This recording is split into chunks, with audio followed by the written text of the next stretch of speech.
Hei, tukang ojek jalanan. Lu kira ini acara apa? Bisa-bisanya datang pakai pakaian kotor seperti itu.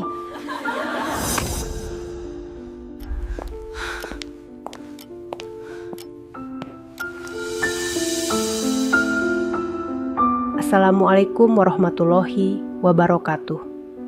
Seorang tukang ojek Grab sederhana yang hidupnya pas-pasan di Jakarta tak pernah menyangka bahwa hidupnya akan berubah hanya karena selembar surat undangan. Suatu siang, setelah ia menyelesaikan orderan terakhirnya di bawah terik panasnya matahari, ia menemukan sebuah amplop putih di tasnya. Di dalamnya tertulis, undangan resmi menghadiri jamuan makan tahunan dari perusahaan Rama Group. Awalnya ia mengira itu hanya lelucon dari pelanggan, namun rasa penasaran menghantuinya terus-menerus.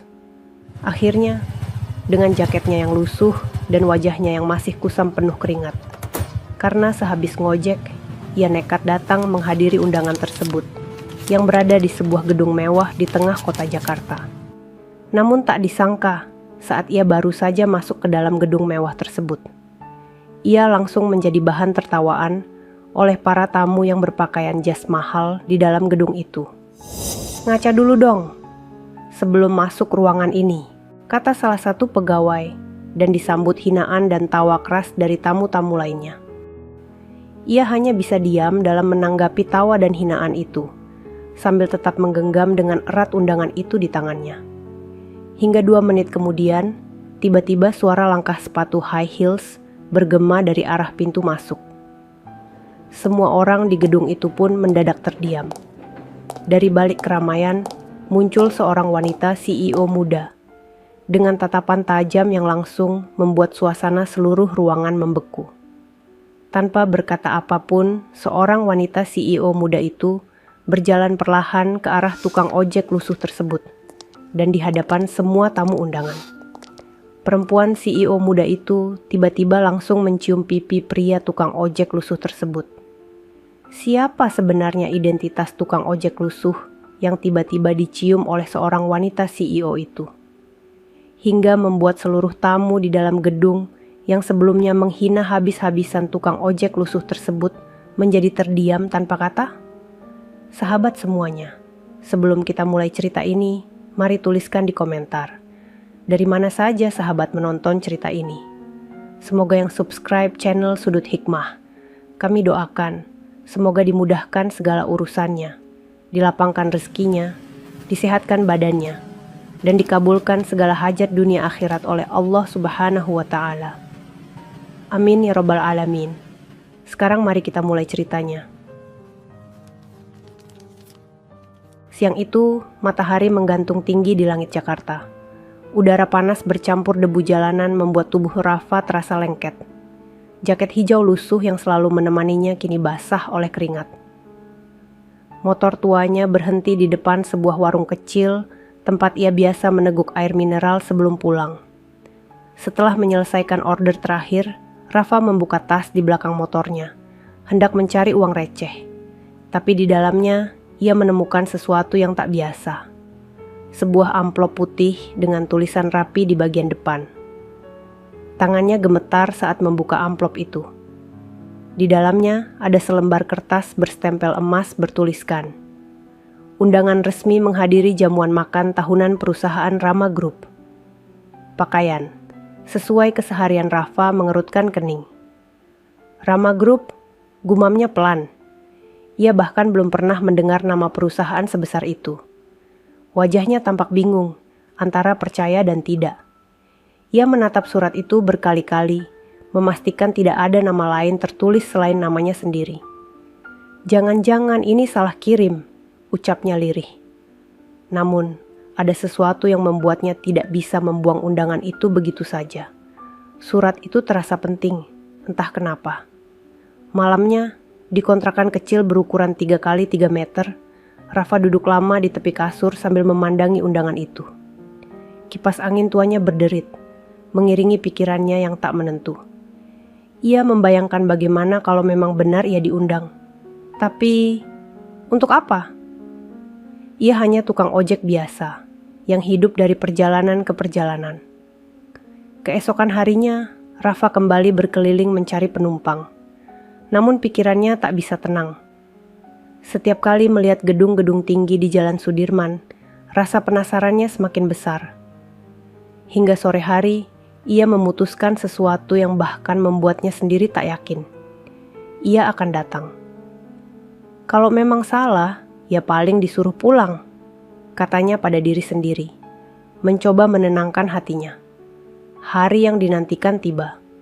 Gedung tempat acara berlangsung berdiri megah dengan dinding kaca besar dan halaman penuh mobil mewah.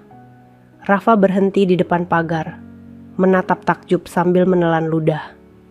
Ia memandang jaketnya yang lusuh dan celana yang sedikit sobek di lutut. Sudah ditulis di undangan, pakaian sesuai keseharian. Bisiknya pelan, berusaha meyakinkan diri.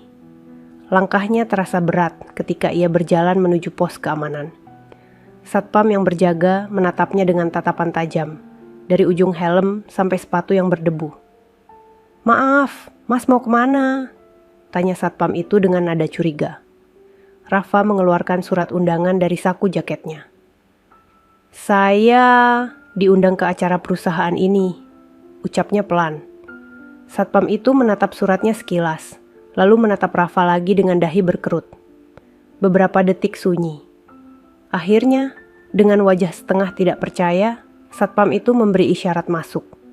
Rafa menunduk sopan dan melangkah pelan melewati pintu utama gedung. Begitu ia masuk ke aula besar yang penuh dengan orang berpakaian jas dan gaun elegan, langkahnya seketika kaku. Semua mata memandanginya. Tatapan heran, geli, dan jijik bercampur jadi satu. Dari sudut ruangan, terdengar suara tawa kecil. "Ngaca dulu deh sebelum masuk ruangan kayak gini." Suara lain menyusul. "Itu pasti nyasar, bukan undangan beneran." Beberapa pegawai menutup mulut sambil tertawa. Sebagian lagi menatapnya dari ujung kepala hingga kaki seolah keberadaannya adalah aib bagi ruangan itu. Rafa hanya diam. Tangannya menggenggam erat surat undangan itu sambil menunduk dalam. Ia ingin menjelaskan, tapi suaranya tercekat. Keringat dingin membasahi lehernya. Ia menatap meja-meja berisi makanan mewah dan tamu-tamu yang tertawa angkuh, lalu menatap kembali surat undangan di tangannya. Di situ jelas tertulis namanya.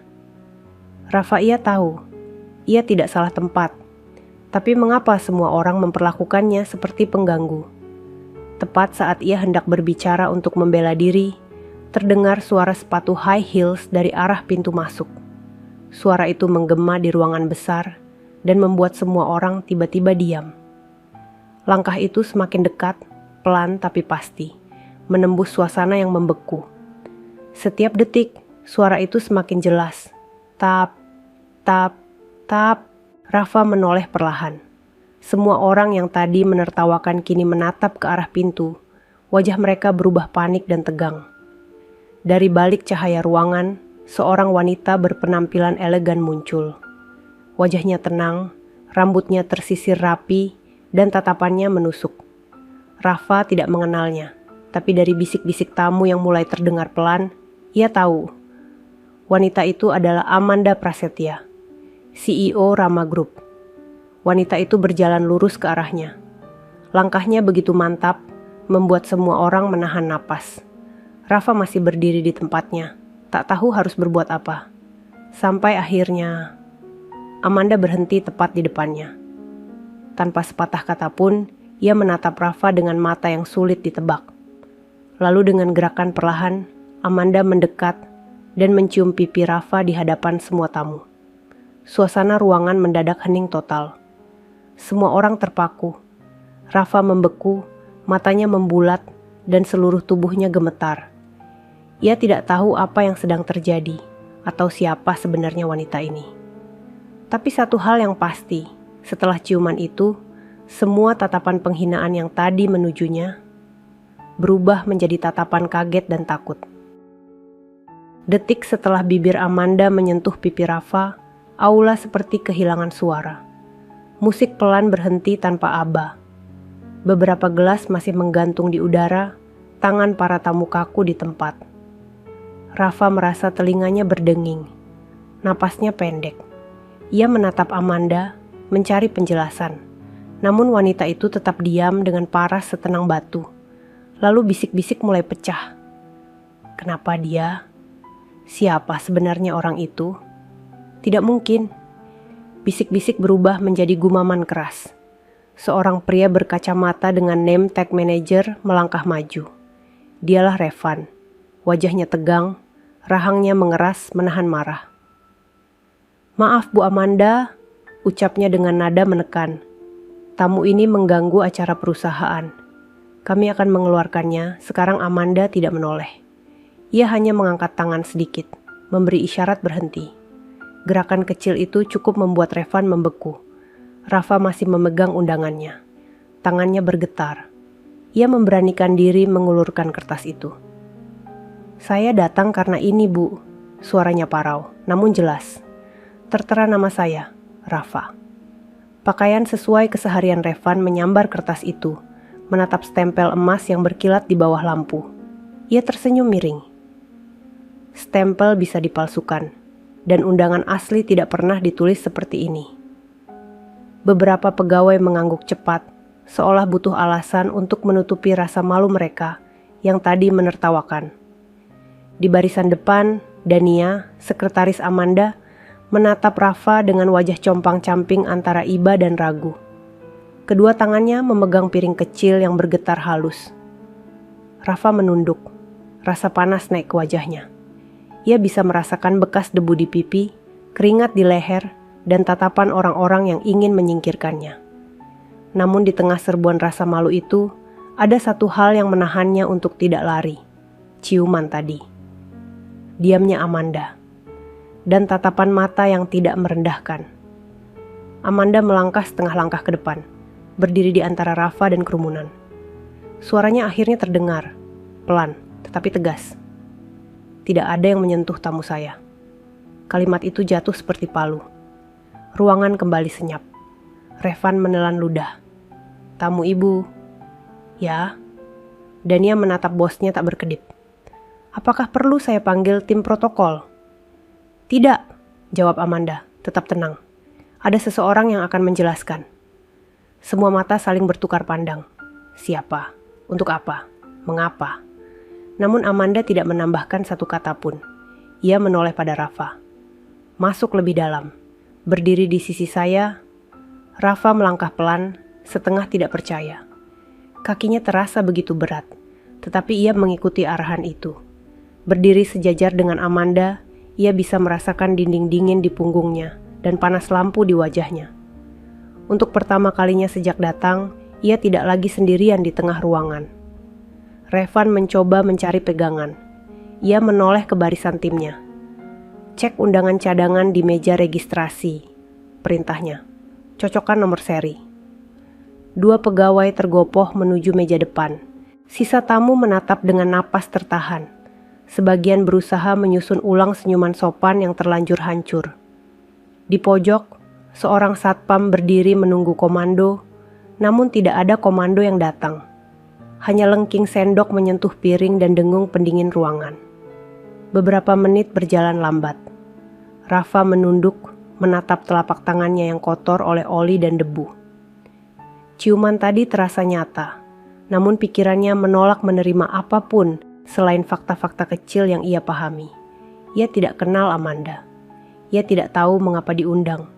Ia hanya ingat satu hal, 2 minggu lalu, sudut sebuah ATM, teriakan seorang kakek yang hampir terjatuh.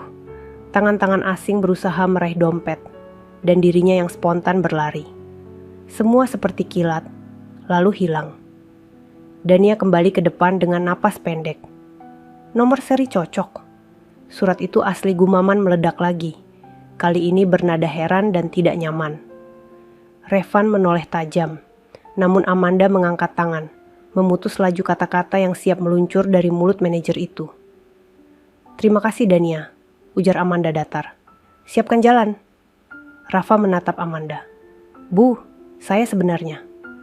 Amanda menatap balik, hangat tetapi kuat. "Tidak apa. Tunggu sebentar di sini." Nada suaranya seperti janji yang tidak terucap. Lampu-lampu gantung berpendar lembut. Pelayan berhenti bergerak. Keheningan turun sekali lagi, lebih berat dari sebelumnya. Lalu dari arah pintu utama, terdengar suara lain, rendah dan berderit, menembus diam seperti garis pada kaca. Suara roda yang menyentuh lantai marmer, menggesek pelan, teratur, mendekat selangkah demi selangkah. Revan berpaling, wajahnya memucat. Dania menelan ludah. Rafa menegakkan punggungnya tanpa sadar. Amanda menoleh, tatapannya melembut, seolah menunggu seseorang yang sangat ia kenal. Pintu lebar itu bergerak. Seorang pria dengan rambut memutih tampak di ambang. Duduk di kursi roda dengan tubuh yang tampak rapuh, namun matanya menyala. Kedua tangannya bertumpu pada selimut tipis. Di belakangnya, seorang perawat mendorong perlahan. Roda kursi terus berderit, mendekat, hingga berhenti tidak jauh di depan Rafa. Udara terasa berubah. Sebuah pertemuan lama yang tidak punya nama sedang menunggu kata pertama. Lampu menggantung bergetar halus. Jantung Rafa memukul dadanya. Ia belum tahu siapa pria itu, namun sesuatu di dalam dirinya pelan-pelan mengangkat tirai ingatan yang ia simpan baik-baik. Pria di kursi roda itu mengangkat wajahnya. Matanya basah. Bibirnya bergetar, menahan rasa yang sejak lama memenuhi dadanya. Dan sebelum ada satupun orang sempat berbicara, Amanda berdiri di samping kursi itu, meletakkan tangan di bahu sang pria, seperti menegaskan kehadiran yang tidak bisa dibantah. Suara roda berhenti, suara napas menjadi terdengar. Saat itulah Rafa merasa, jawaban yang ia cari sejak tadi hanya berjarak satu kalimat. Di atas meja prasmanan, sendok meluncur jatuh dan memecah senyap. Semua kepala menoleh. Namun tidak ada yang lebih menarik dari satu pandangan yang tidak berkedip antara pria tua di kursi roda dan lelaki ojek berdebu yang masih berdiri kaku di sisi CEO. Dan kalimat itu akhirnya mulai terucap. Namun belum selesai. Napas sang pria tersendat, seperti menahan arus deras kenangan yang hendak pecah. Di ruangan mewah itu, waktu menggulung diam. 1 detik lagi menuju sesuatu yang tidak mungkin ditarik kembali. Semua orang menahan napas. Tatapan para tamu kini tertuju pada pria tua di kursi roda itu. Lampu gantung berkilau lembut, memantulkan cahaya di mata tua yang mulai berkaca-kaca. Rafa berdiri kaku. Detak jantungnya berdentum begitu keras, seolah waktu berhenti. Amanda berlutut di samping sang pria, menepuk bahunya perlahan. "Ayah, pelan-pelan," ucapnya lembut. Pria tua itu menatap Rafa dalam diam. Kedua matanya bergetar. Bibirnya mencoba membentuk senyum yang gagal karena tangis yang menahan. "Nak, jadi kamu yang nolong bapak waktu itu?" Suaranya serak, pelan, tapi jelas terdengar di seluruh ruangan. Rafa mengerjap. Kata-kata itu seperti petir yang menyambar kepalanya. Ingatannya langsung kembali pada sore 2 minggu lalu. Ia sedang menunggu penumpang di depan ATM sebuah minimarket. Saat itu, seorang pria tua datang dengan langkah goyah. Rafa memperhatikannya karena terlihat lemah. Tak lama kemudian, 2 pemuda datang mendekat dan berpura-pura membantu. Tapi Rafa tahu ada yang tidak beres. Ketika salah satu pemuda itu menarik dompet si kakek, Rafa langsung berlari dan menendang tangan pencopet itu tanpa pikir panjang. Pria tua itu terjatuh, namun Rafa menahannya tepat sebelum kepalanya terbentur trotoar. Ia tak tahu siapa kakek itu. Setelah situasi aman, Rafa mengantar pria tua itu pulang sampai depan rumah, menolak uang terima kasih, lalu pergi begitu saja tanpa menoleh. Dan kini, di ruangan mewah itu, pria tua yang duduk di kursi roda itu adalah orang yang sama. Rafa hampir tak bisa bicara. Saya cuma bantu, Pak. Cuma kebetulan lewat pria tua itu tersenyum, menatap Rafa dengan mata yang kini benar-benar basah. Kalau bukan karena kamu, mungkin nyawa bapak sudah melayang waktu itu, dan kamu bahkan tidak sempat menyebutkan namamu. Ruangan itu kembali hening. Tidak ada lagi tawa atau ejekan. Para tamu yang tadinya tertawa kini menunduk dalam diam. Revan, manajer sombong yang tadi berteriak paling keras, perlahan melangkah mundur. Wajahnya pucat, seperti kehilangan semua warna. Amanda berdiri, menatap Rafa penuh penghargaan. "Aku melihat semua itu dari dalam mobil," katanya pelan. "Kamu tidak tahu, tapi aku menyaksikan bagaimana kamu menolong ayah tanpa ragu, tanpa minta imbalan. Saat itu aku tahu. Aku ingin mengundangmu ke sini, agar semua orang tahu arti kehormatan yang sebenarnya." Rafa masih terdiam. Tenggorokannya kering. Ia tidak tahu harus berkata apa. Ia hanya menunduk, tangan kanannya mengepal di dada. "Saya cuma ngelakuin apa yang seharusnya dilakukan, Bu." Beberapa tamu perempuan di barisan belakang menunduk, menutup mulutnya, berusaha menahan rasa malu. Suara bisik-bisik perlahan berubah menjadi nada penyesalan. "Dia orang yang nolong pendiri perusahaan." "Ya Tuhan, tadi kita menertawakannya." "Aduh, malu banget." Sementara itu, Revan masih berdiri di tempat yang sama. Keringat menetes di pelipisnya. Tatapan Amanda menembus dirinya tajam, penuh kekecewaan yang tidak perlu diterjemahkan dengan kata-kata. Amanda kemudian menatap seluruh tamu undangan. Suaranya tenang, tapi bergetar menahan amarah. "Selama ini aku mempercayakan perusahaan ini pada kalian.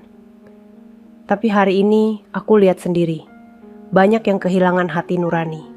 Kalian tertawa saat seseorang datang dengan sederhana, hanya karena bajunya kotor. Tapi kalian tidak tahu, di balik debu dan peluh itu, ada kebaikan yang jauh lebih bersih dari hati kalian." Ucapan itu menembus dada semua orang. Tidak ada yang berani menatap balik. Satu persatu tamu menunduk dalam, dan yang terdengar hanyalah suara langkah pelan perawat yang berdiri di belakang Pak Surya. Rafa menelan ludah. Ia ingin keluar dari tempat itu. Semua perhatian membuat dadanya sesak, tapi Pak Surya memegang tangannya. Genggamannya kuat, meski tubuhnya lemah. "Jangan pergi dulu, Nak. Bapak ingin bicara lebih banyak sama kamu." Rafa menatap tangan tua itu, lalu mengangguk perlahan. "Baik, Pak." Amanda menatap ayahnya dengan mata yang mulai berkaca. "Ayah harus istirahat." "Tunggu," kata Pak Surya. "Sebelum aku istirahat, aku ingin bilang sesuatu di depan semua orang di ruangan ini." Suara para tamu berhenti lagi. Semua menatap ke arah kursi roda itu. Pak Surya menarik napas panjang, lalu berkata dengan suara bergetar, "Mulai malam ini, aku akan menyerahkan sebagian keputusan besar perusahaan kepada Amanda. Dan langkah pertama yang dia ambil malam ini sudah benar." Ia menatap Rafa lagi. "Nak Rafa, aku ingin kamu tetap di sini sebentar. Ada sesuatu yang ingin ayah katakan langsung nanti. Ini tentang rasa terima kasih kami." Rafa hanya bisa menunduk, suaranya nyaris tak terdengar. "Saya siap, Pak." Amanda menatap ayahnya dengan lembut. Kemudian ia menoleh ke seluruh ruangan, langkahnya maju satu tapak ke depan. "Dan untuk semua pegawai yang tadi menertawakan dan menghina tamu saya," katanya tegas, "besok pagi, nama kalian tidak perlu ada lagi di daftar perusahaan." Kalimat itu seperti pisau tajam yang membelah udara. Dan ia menutup mulutnya, matanya membulat, sementara Revan langsung terdiam seperti patung. Tidak ada satupun yang berani membantah. Amanda kemudian menatap Rafa lagi. "Kau tidak tahu, Rafa," suaranya melembut. "Berapa banyak pelajaran yang sudah kau ajarkan malam ini tanpa kau sadari." Rafa menunduk, air matanya mulai mengalir tanpa ia tahan. Dan di tengah ruangan itu, Pak Surya menatap langit-langit sambil berbisik lirih. "Terima kasih Tuhan, masih ada orang baik seperti dia." Lampu gantung bergoyang pelan, bayangannya menari di dinding. Dan malam itu, di antara rasa malu, haru, dan diam yang menyesakkan, sebuah bab baru dalam hidup Rafa perlahan mulai terbuka. Udara di aula megah itu terasa berbeda. Tidak lagi dipenuhi tawa dan musik, tapi diselimuti oleh rasa canggung yang sulit dijelaskan. Semua orang diam, seolah takut mengeluarkan suara. Hanya terdengar dengung lembut pendingin ruangan dan napas berat dari Pak Surya yang masih duduk di kursi rodanya. Rafa berdiri di samping, menunduk dengan canggung. Ia tak tahu harus kemana, tak tahu harus berbuat apa. Ia hanya ingin pulang, tapi tangan Pak Surya yang masih menggenggam pergelangan tangannya membuat langkahnya tertahan. Amanda masih berdiri tegak di tengah ruangan. Sorot matanya tegas, namun di balik ketegasan itu tampak kelelahan yang mendalam. Ia menghela napas panjang, lalu menatap semua tamu yang kini menunduk malu. Aku tidak ingin acara malam ini diingat sebagai pesta, tapi sebagai pengingat. Ucapnya pelan namun tegas. Pengingat bahwa di dunia ini, yang berharga bukanlah jas mahal atau gelar tinggi, tapi hati yang bersih, seperti yang dimiliki pria sederhana di sampingku ini. Rafa menelan ludah, matanya mulai berkaca. Ia tak pernah berdiri di hadapan begitu banyak orang, apalagi dipuji di tempat semegah itu. Ampun Bu, saya nggak pantas diperlakukan begini. Saya cuma nolong orang, itu aja, katanya pelan. Pak Surya menoleh ke arahnya dan tersenyum lembut. Itu justru yang membuatmu pantas, Nak. Kau menolong tanpa tahu siapa yang kau bantu. Itu yang membuatmu lebih besar dari kebanyakan orang di ruangan ini. Beberapa pegawai wanita mulai menitikkan air mata. Sementara Revan, sang manajer sombong, hanya berdiri kaku di sudut ruangan dengan wajah tanpa warna. Peluh dingin membasahi pelipisnya. Amanda memandang Revan tajam. "Revan," ucapnya dingin.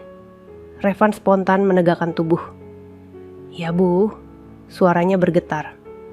"Selama ini aku sudah menaruh kepercayaan besar padamu. Tapi malam ini aku tahu, orang seperti kamu bukan hanya sombong, tapi juga buta hati." Revan menunduk dalam, tak berani menatap balik. Saya minta maaf Bu." "Terlambat," balas Amanda singkat. "Kau bukan hanya memalukan dirimu sendiri, tapi juga perusahaan yang selama ini kau banggakan. Besok, kau tak perlu kembali ke kantor. Aku akan kirim surat resmimu malam ini juga."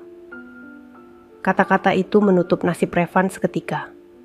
Semua pegawai lain menatapnya ngeri, menyadari apa yang terjadi di depan mata mereka adalah pelajaran yang tak akan pernah dilupakan. Rafa hanya bisa berdiri mematung. Ia tak pernah berniat membuat seseorang kehilangan pekerjaan, apalagi karena dirinya. Tapi Amanda menoleh padanya dan tersenyum kecil, seolah tahu apa yang ia pikirkan. "Jangan merasa bersalah, Rafa. Keputusan ini bukan karena kamu, tapi karena mereka sudah terlalu lama menutup mata." Suara itu menenangkan hatinya. Rafa menatap wanita itu lama, masih dengan tatapan bingung bercampur kagum. Ada sesuatu pada Amanda, sesuatu yang tidak hanya cantik, tapi juga kuat. Pak Surya menatap putrinya penuh kebanggaan.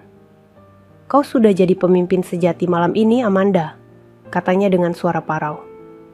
Amanda menggenggam tangan ayahnya. "Aku hanya melakukan apa yang seharusnya. Ya, perusahaan ini harus dibersihkan dari orang yang mengotori nama Rama Group." Beberapa pegawai mulai meninggalkan aula dengan kepala tertunduk. Satu persatu mereka keluar, membawa rasa malu masing-masing.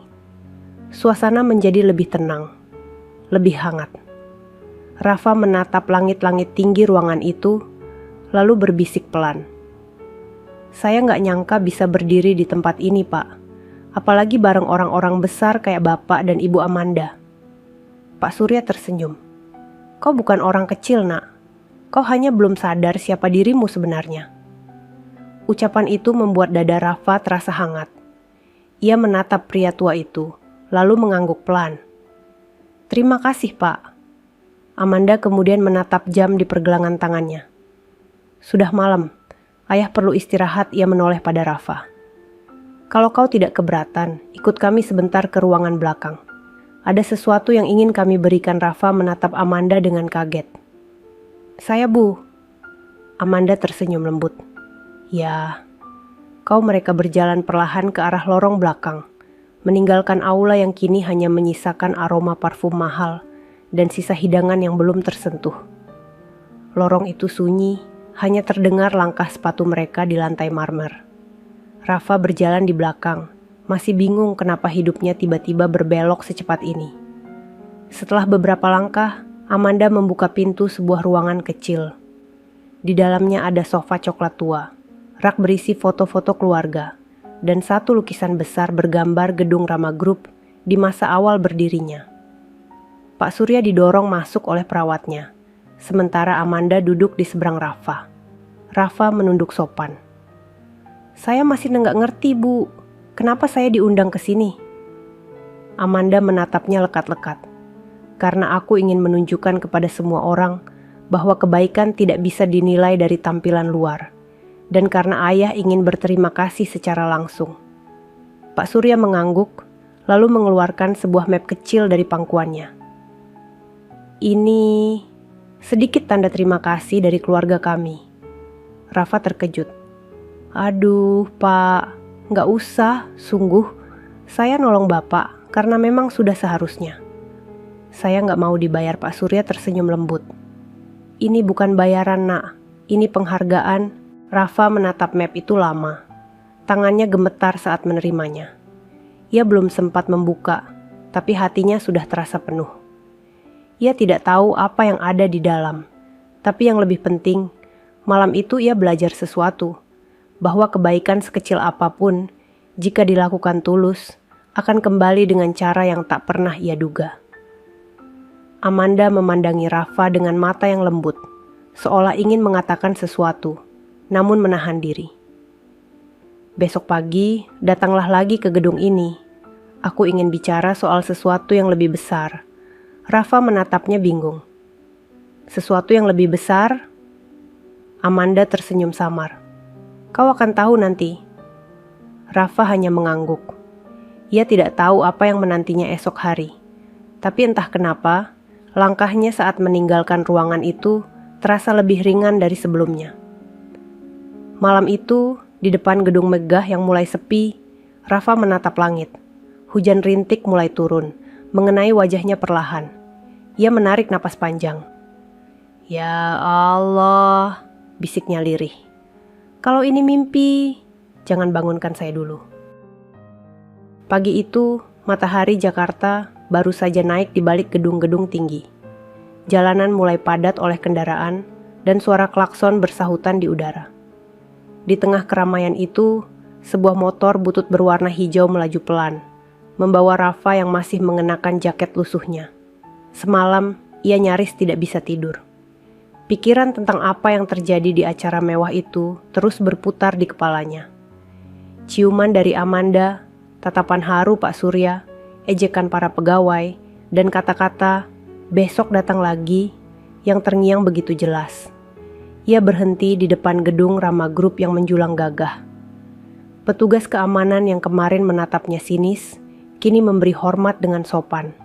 Rafa bahkan hampir tak percaya. "Selamat pagi, Pak Rafa," ucap satpam itu dengan senyum lebar. Rafa mengangguk gugup. Pak, gumamnya pelan.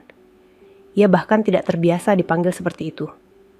Begitu memasuki lobi, resepsionis yang kemarin sempat menatapnya jijik kini menyambut ramah. "Silakan ke lantai 8, Pak." Ibu Amanda sudah menunggu Rafa menelan ludah.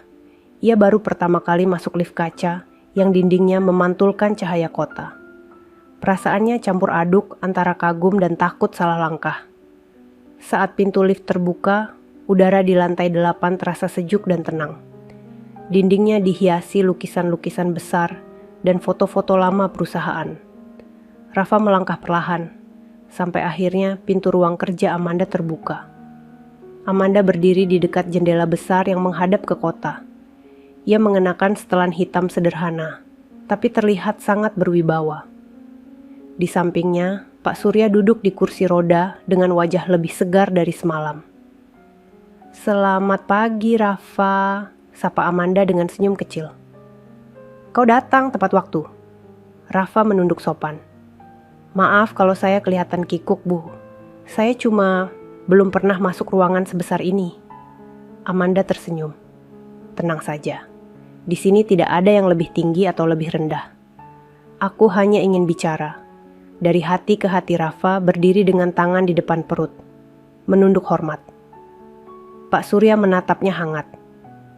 "Nak, Semalam aku tidak sempat menjelaskan semuanya. Waktu itu, aku dan Amanda baru saja membicarakan masalah besar di perusahaan. Banyak pegawai yang korup, menyeleweng, dan lupa diri. Aku sedih melihat kerja keras bertahun-tahun hampir hancur. Rafa menatap pria tua itu dengan empati. Saya turut prihatin, Pak. Pak Surya mengangguk pelan. Tapi setelah peristiwa malam itu, aku merasa Tuhan menunjukkan jawabannya lewat kamu. Rafa terkejut. Lewat saya, Pak. Amanda mendekat, berjalan perlahan dengan tatapan lembut. Kau datang dengan jujur, dengan pakaian kerja, tanpa kepura-puraan. Kau tidak pernah tahu siapa yang kau tolong, tapi tetap menolong. Kami ingin orang-orang seperti itu ada di perusahaan ini. Rafa masih kebingungan. Maksud ibu? Amanda menatap ayahnya, lalu berkata dengan tegas. Aku ingin kamu bekerja di sini, Rafa. Rafa terdiam. Dunia seolah berhenti berputar. Saya kerja di sini, Bu. Amanda tersenyum kecil. Ya, tapi bukan sebagai pegawai biasa. Aku ingin kau menjadi pengawas lapangan, seseorang yang bisa melihat kejujuran di tempat kerja dengan mata yang jernih, bukan dengan gelar atau jas. Rafa mematung. Ia tak tahu apakah harus senang atau takut. Ia belum pernah bekerja di kantor, apalagi di perusahaan sebesar itu. Tapi Bu, saya nggak sekolah tinggi. Saya cuma tamatan SMA. Saya nggak ngerti soal dunia kantor. Amanda menggeleng lembut. Yang aku butuh bukan ijazah, tapi hati yang bersih. Dan kau punya itu. Pak Surya tersenyum, menambahkan, aku sudah lihat banyak orang pintar menghancurkan perusahaan karena rakus. Tapi orang jujur, meski sederhana, bisa menjaga semuanya tetap berdiri. Rafa menunduk, matanya mulai basah. Saya nggak tahu harus bilang apa. Terima kasih, Bu. Terima kasih, Pak. Terima kasih tak perlu diucapkan, Nak, balas Pak Surya lembut. Cukup teruslah jadi orang baik. Itu sudah cukup besar bagi kami, Amanda, lalu mengeluarkan sebuah amplop dari meja kerjanya. Ia menyerahkannya pada Rafa. Ini dokumen resmi penerimaanmu. Dan satu hal lagi, aku ingin kau mengganti jaketmu. Rafa menatapnya bingung. Ganti jaket, Bu. Amanda tersenyum. Bukan karena aku malu pada jaket Grab itu, tapi karena mulai hari ini, kau akan mengenakan seragam resmi perusahaan Rafa terdiam lama. Ia menatap jaket hijaunya yang kusam, yang selama bertahun-tahun menjadi saksi perjuangannya di jalan. Boleh saya simpan jaket ini, Bu? Tentu saja, jawab Amanda lembut. Itu bagian dari kisahmu. Jangan lepaskan, hanya gantungkan sebentar. Udara di ruangan itu terasa hangat. Tak ada perbedaan antara si kaya dan si miskin, antara direktur dan tukang ojek. Yang ada hanyalah rasa hormat antara manusia. Beberapa menit kemudian, Amanda berdiri dan menatap Rafa dalam-dalam. Mulai hari ini, langkahmu tidak berhenti di jalanan. Tapi ingat, jangan pernah berubah. Rafa mengangguk dengan suara bergetar. Saya janji, Bu. Sebelum keluar, ia menoleh sebentar. Bu Amanda, boleh saya tahu kenapa waktu itu ibu mencium pipi saya di depan banyak orang? Amanda menatapnya lama, lalu tersenyum samar. Karena aku ingin semua orang tahu, tidak semua kebersihan datang dari jas yang disetrika rapi. Kadang, ia datang dari hati yang penuh debu tapi tulus. Rafa terpaku, ia menunduk dalam. Terima kasih, Nebu. Pergilah sekarang, kata Amanda lembut. Besok pagi, datanglah untuk hari pertamamu bekerja. Rafa keluar dari ruangan itu dengan langkah pelan. Amplop putih itu ia genggam erat di dada. Di dalam lift, ia melihat bayangannya di dinding kaca. Wajah lelah, tapi penuh arti baru. Dan di luar gedung Rama Group yang megah itu, angin pagi bertiup lembut, membawa perasaan yang belum pernah ia rasakan sebelumnya. Untuk pertama kalinya dalam hidup, Rafa tidak hanya merasa berguna, tapi juga dihargai. Pagi itu, langit Jakarta tampak cerah, seperti memberi semangat baru. Rafa berdiri di depan kaca kecil kontrakannya, mengenakan kemeja putih yang baru dibelinya di pasar Minggu. Warnanya sedikit kusam, tapi disetrika dengan rapi. Celananya hitam polos, dan sepasang sepatu yang dulu hanya ia gunakan saat menghadiri lamaran teman kini kembali menapak jalan. Ia menatap jaket Grab-nya yang tergantung di dinding, terlipat rapi. Jaket yang menemaninya berjuang selama 5 tahun terakhir. Rafa mengelusnya perlahan, seolah berpamitan dengan sahabat lama. "Terima kasih ya, sudah bantu saya selama ini," gumamnya pelan. "Mulai hari ini, saya bakal coba jalan di tempat yang baru." Ia tersenyum kecil, lalu menutup pintu kontrakannya. Motor tuanya yang setia pun kembali ia naiki. Tapi kali ini bukan untuk menjemput penumpang, melainkan menuju hari pertama bekerja di Rama Group. Begitu tiba di depan gedung megah itu, suasana terasa berbeda dari sebelumnya. Pegawai-pegawai yang dulu menatapnya dengan hina kini menunduk sopan saat ia lewat. Bahkan satpam yang dulu ragu membiarkannya masuk kini memberi hormat. "Selamat pagi Pak Rafa," sapanya dengan ramah. Rafa tersenyum kikuk. "Pagi juga, tapi jangan panggil saya Pak, biasa aja Mas aja." Satpam itu tertawa kecil. "Baik Mas Rafa." Begitu memasuki lobi, Rafa melihat sesuatu yang membuat dadanya hangat. Papan pengumuman besar bertuliskan, "Selamat datang, pengawas baru kami, Rafa." Ia menelan ludah. Tak pernah sekalipun ia membayangkan namanya akan tertulis di dinding perusahaan sebesar itu. Seorang wanita muda mendekat dengan clipboard di tangan. "Pak Rafa, saya Maya, asisten pribadi Ibu Amanda. Saya ditugaskan untuk mengantar Bapak berkeliling kantor hari ini." Rafa mengangguk. "Panggil saya Rafa aja Mbak.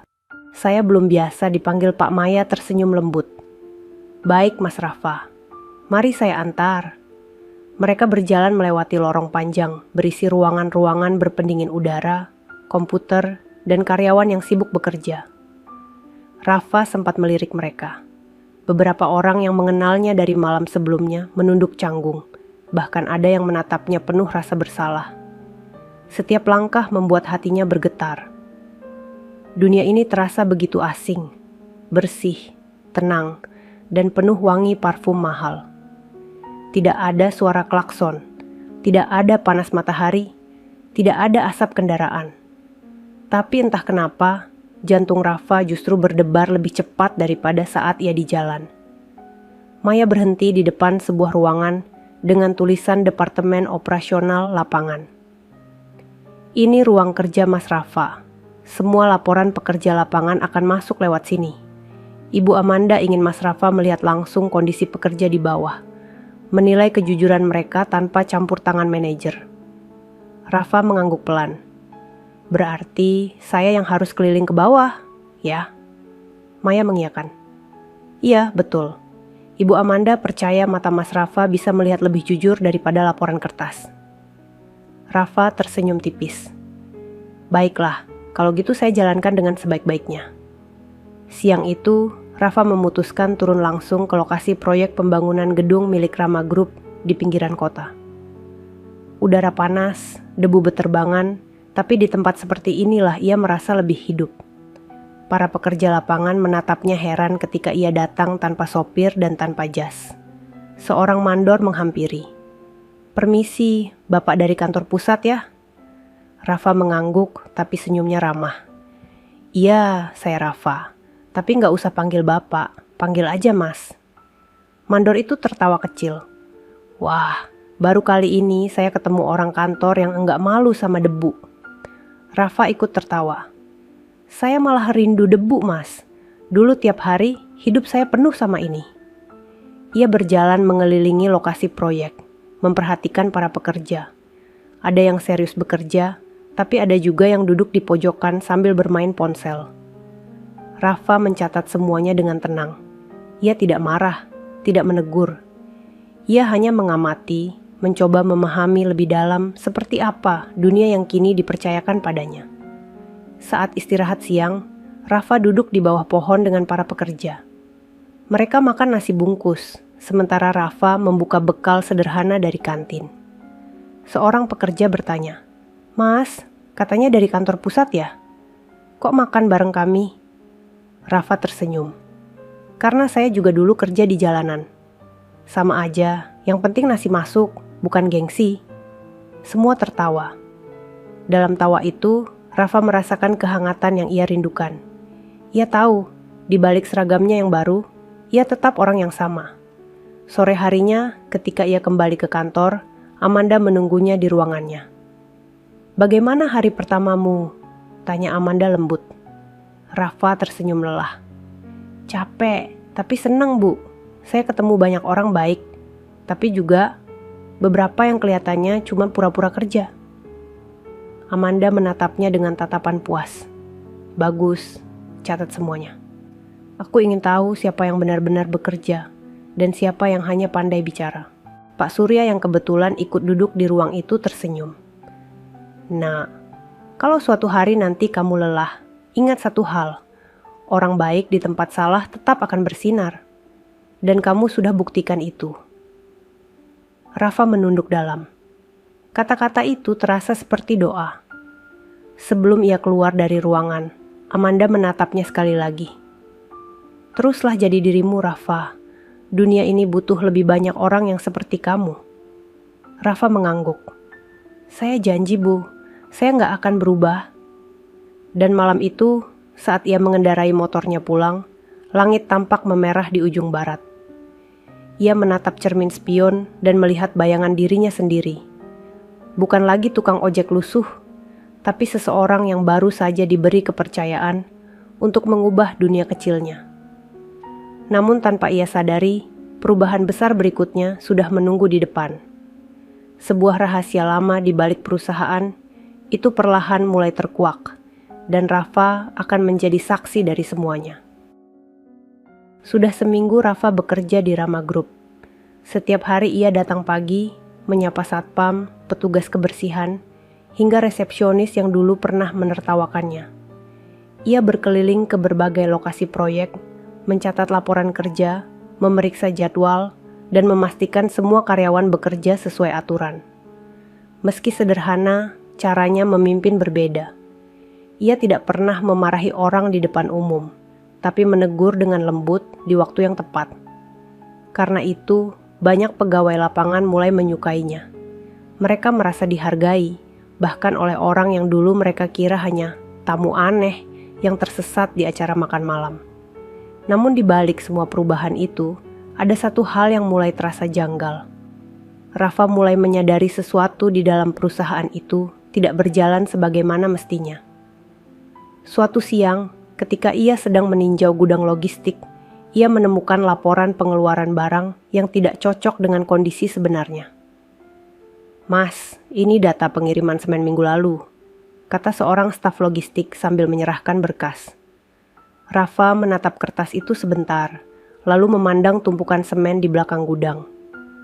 "Jumlahnya nggak sama," gumamnya. "Di laporan ini tertulis 1000 sak, tapi di gudang cuma ada 700. Staf itu menunduk gugup. "Mungkin ada yang salah catat, Mas." Rafa mengangguk pelan. "Mungkin, tapi kalau salah catatnya 300 sak, itu bukan salah tulis, tapi salah niat." Suasana hening sejenak. Staf itu menelan ludah, lalu tersenyum kaku. "Nanti saya periksa ulang, Mas." Rafa hanya mengangguk. Ia tahu jawaban itu bukan kebenaran. Ada sesuatu yang disembunyikan. Malam harinya, ia menulis semua temuannya dalam buku catatan kecil yang selalu ia bawa. Tangannya gemetar setiap kali menulis angka-angka itu. Ia tidak punya bukti kuat, tapi perasaannya berkata ada kebocoran besar di dalam sistem. Kalau ini benar, bisa jadi ada orang yang selama ini main belakang, gumamnya sendiri. Beberapa hari kemudian, Rafa kembali ke kantor pusat untuk menyerahkan laporan mingguan. Amanda menyambutnya di ruang kerja dengan senyum seperti biasa. "Bagaimana lapangan?" "Cukup baik, Bu. Tapi ada beberapa hal yang saya curigai. Data logistik nggak cocok. Bisa jadi ada kecurangan." Amanda menatap Rafa lama. "Kau yakin?" "Saya belum punya bukti, Bu. Tapi rasanya bukan cuma salah tulis. Ada sesuatu yang sengaja disembunyikan." Amanda menghela napas panjang. Ia menatap jendela besar di belakangnya, lalu berkata, pelan, Aku sudah lama mencurigai hal itu, tapi selama ini tidak ada yang bisa membuktikan. Banyak pegawai yang takut bersuara Pak Surya, yang duduk di kursi roda di sudut ruangan ikut bicara. Nak Rafa, kalau benar ada yang menyeleweng, tolong jangan gegabah. Mereka yang berani curang biasanya juga berani menyingkirkan siapapun yang tahu. Rafa menatap pria tua itu penuh hormat. Saya ngerti Pak, tapi saya juga nggak bisa diam. Amanda menatapnya serius. Kalau kau menemukan sesuatu, langsung lapor padaku. Jangan pada siapapun, Rafa mengangguk tegas. Baik Bu. 2 hari kemudian, Rafa mendapat telepon dari salah satu pekerja lapangan bernama Benny. Suaranya panik. Mas Rafa, saya mau ngomong, tapi tolong jangan bilang siapapun. Ada apa Ben? Saya nemu truk yang ngangkut semen proyek, tapi belok ke arah luar kota. Saya curiga barangnya dijual, Mas jantung Rafa berdetak cepat. Kau yakin? Yakin banget. Saya sempat foto dari jauh Rafa menatap sekeliling. Kantor sudah mulai sepi. Ia menurunkan suara. Kirim fotonya ke saya sekarang. Beberapa detik kemudian, ponselnya bergetar. 3 foto masuk. Rafa menatap layar itu. Truk bertuliskan Rama Logistics dengan semen penuh. Berhenti di gudang tua yang tidak pernah terdaftar dalam proyek. Rafa memejamkan mata. Nafasnya berat. Ia tahu, ini bukti pertama. Tapi juga tahu, sejak detik itu, dirinya mulai menginjak tanah berbahaya. Keesokan paginya, Rafa datang lebih awal. Ia memeriksa berkas pengiriman dan mencocokkannya dengan foto yang ia dapat. Semua cocok. Yang membuat darahnya berdesir adalah nama di bawah tanda tangan laporan itu. Revan. Rafa mematung. Revan. Manajer yang dulu dipecat karena menghina dirinya. Tapi mengapa namanya masih tercantum di dokumen resmi? Ia mencari di sistem internal perusahaan, dan matanya membulat. Nama Revan memang sudah dihapus dari daftar karyawan, tapi entah bagaimana, akses logistik atas namanya masih aktif. Seseorang sengaja membiarkannya tetap terhubung, gumam Rafa pelan. Langkah kakinya terdengar cepat di lorong menuju ruang Amanda. Namun sebelum sampai di depan pintu, ia melihat sesuatu yang membuatnya berhenti. Seorang pria berbadan besar berdiri di ujung koridor, menatapnya tajam dengan wajah tanpa ekspresi. Di telinganya terpasang earphone kecil, dan tangannya menggenggam ponsel yang menampilkan nama pengirim pesan, Revan. Rafa menelan ludah. Ia berpura-pura tidak melihat, lalu berjalan kembali ke arah lift. Tapi di dalam dadanya, detak jantungnya makin cepat. Ia tahu satu hal pasti, Revan belum benar-benar pergi. Dan kini, dia tahu Rafa sedang menggali sesuatu yang seharusnya tidak ia temukan. Malam itu, saat Rafa mengendarai motornya pulang, ia merasa ada motor lain yang mengikuti dari jauh. Suara knalpotnya pelan, tapi tidak pernah menghilang dari belakang. Rafa menatap spion, jantungnya berdetak keras. Ia tahu, malam ini bukan malam biasa. Ada mata yang sedang mengawasi setiap langkahnya. Malam turun perlahan di langit Jakarta. Lampu-lampu jalan mulai menyala, dan udara yang biasanya ramai kini terasa sunyi bagi Rafa. Ia melaju dengan motor tuanya, mencoba tenang, namun matanya terus memantau spion. Bayangan motor di belakang masih ada. Jaraknya selalu sama, tidak jauh, tidak dekat. Seolah sengaja menjaga agar tak tertangkap basah. Keringat dingin mengalir di pelipis Rafa, meski angin malam menerpa wajahnya. Ia memelankan laju motor, lalu mempercepat, mencoba menguji apakah pengikut itu benar membuntutinya. Dan setiap kali ia memperlambat, motor di belakang ikut melambat. Ya Allah, gumamnya pelan. Jangan bilang ini gara-gara laporan kemarin. Rafa memutuskan berbelok tajam ke arah gang kecil yang hanya muat satu kendaraan. Suara ban motornya berderit pelan di jalan sempit berlampu redup. Ia menatap spion sekali lagi. Motor hitam itu ikut masuk. Degupan jantungnya makin keras. Ia memutar arah menuju jalan kecil yang berujung di area pemukiman. Begitu tiba di tikungan buntu, ia menepikan motor, mematikan mesin, lalu bersembunyi di balik tembok. Suara langkah motor lain semakin mendekat, lalu berhenti tidak jauh darinya. Henning. Suara napas pelan terdengar di balik dinding. Seseorang turun dari motor, membuka helm, lalu berbicara di telepon. Dia berhenti di sini. Iya, saya yakin ini orangnya. Nada suara itu dingin. Rafa menahan napas. Ia mengenali suara itu. Suara pria berbadan besar yang tadi siang menatapnya di lorong kantor. Rafa tahu ia tidak bisa tinggal diam. Ia pelan-pelan mundur, menyalakan motornya tanpa suara, lalu memutar arah lewat gang samping. Begitu keluar ke jalan besar, ia langsung melaju cepat tanpa menoleh ke belakang. Sesampainya di kontrakan, Rafa mematikan lampu dan menutup semua jendela. Nafasnya berat, wajahnya pucat. Ia menyalakan ponsel dan membuka pesan yang dikirim Benny, si pekerja lapangan. Ada satu pesan baru yang belum sempat ia baca. Mas, hati-hati.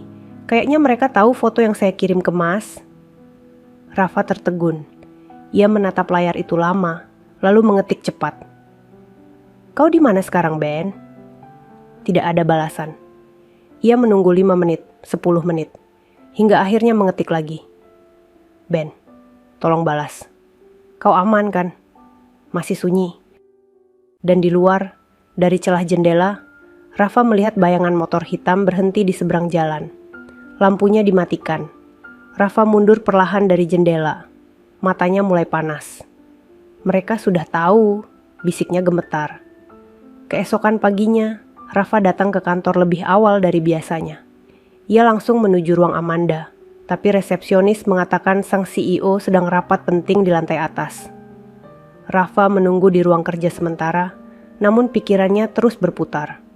Ia membuka kembali berkas logistik yang ia temukan. Nama Revan jelas tertulis di sana. Namun yang lebih aneh, sistem internal perusahaan sudah diperbarui semalam. Akses logistik yang dulu aktif atas nama Revan, kini tiba-tiba dihapus. Seolah-olah seseorang menutup jejaknya, gumam Rafa. Ia menatap layar monitor, lalu mendadak sadar. Ada satu nama lain yang menandatangani laporan kedua setelah Revan. Nama yang selama ini terlihat sopan dan ramah di depan Amanda. Dania. Rafa membeku. Sekretaris pribadi Amanda. Wanita yang dulu ikut menertawakannya di pesta malam itu, lalu pura-pura menyesal. Rafa menghela napas berat. Jadi kau orang dalamnya? Ia menatap jam di dinding. Amanda masih rapat. Rafa tahu, ini bukan sesuatu yang bisa ia tunda. Ia harus mencari bukti lebih dalam. Ia membuka email internal dan menemukan beberapa pesan otomatis yang disembunyikan dengan enkripsi ringan. Salah satunya dikirim 2 hari lalu dari akun Dania ke seseorang bernama Revan_logistics@rgroup.id. Isinya singkat. Transfer selesai. Pengiriman besok malam. Gunakan route selatan Rafa menatap layar itu lama. Keringatnya menetes. Ia tahu, ini bukan sekadar pencurian kecil. Ini sudah sampai tahap penggelapan dana besar. Namun sebelum ia sempat mencetak bukti itu, suara ketukan pintu terdengar. Tok, tok, tok. Rafa menoleh cepat. Mas Rafa, boleh saya masuk? Suara itu lembut. Rafa menelan ludah. Itu suara Dania. Silakan, jawabnya hati-hati. Dania masuk dengan senyum kecil, membawa map berwarna coklat. Ibu Amanda minta saya serahkan laporan ini ke Mas Rafa. Rafa menatapnya waspada. Terima kasih.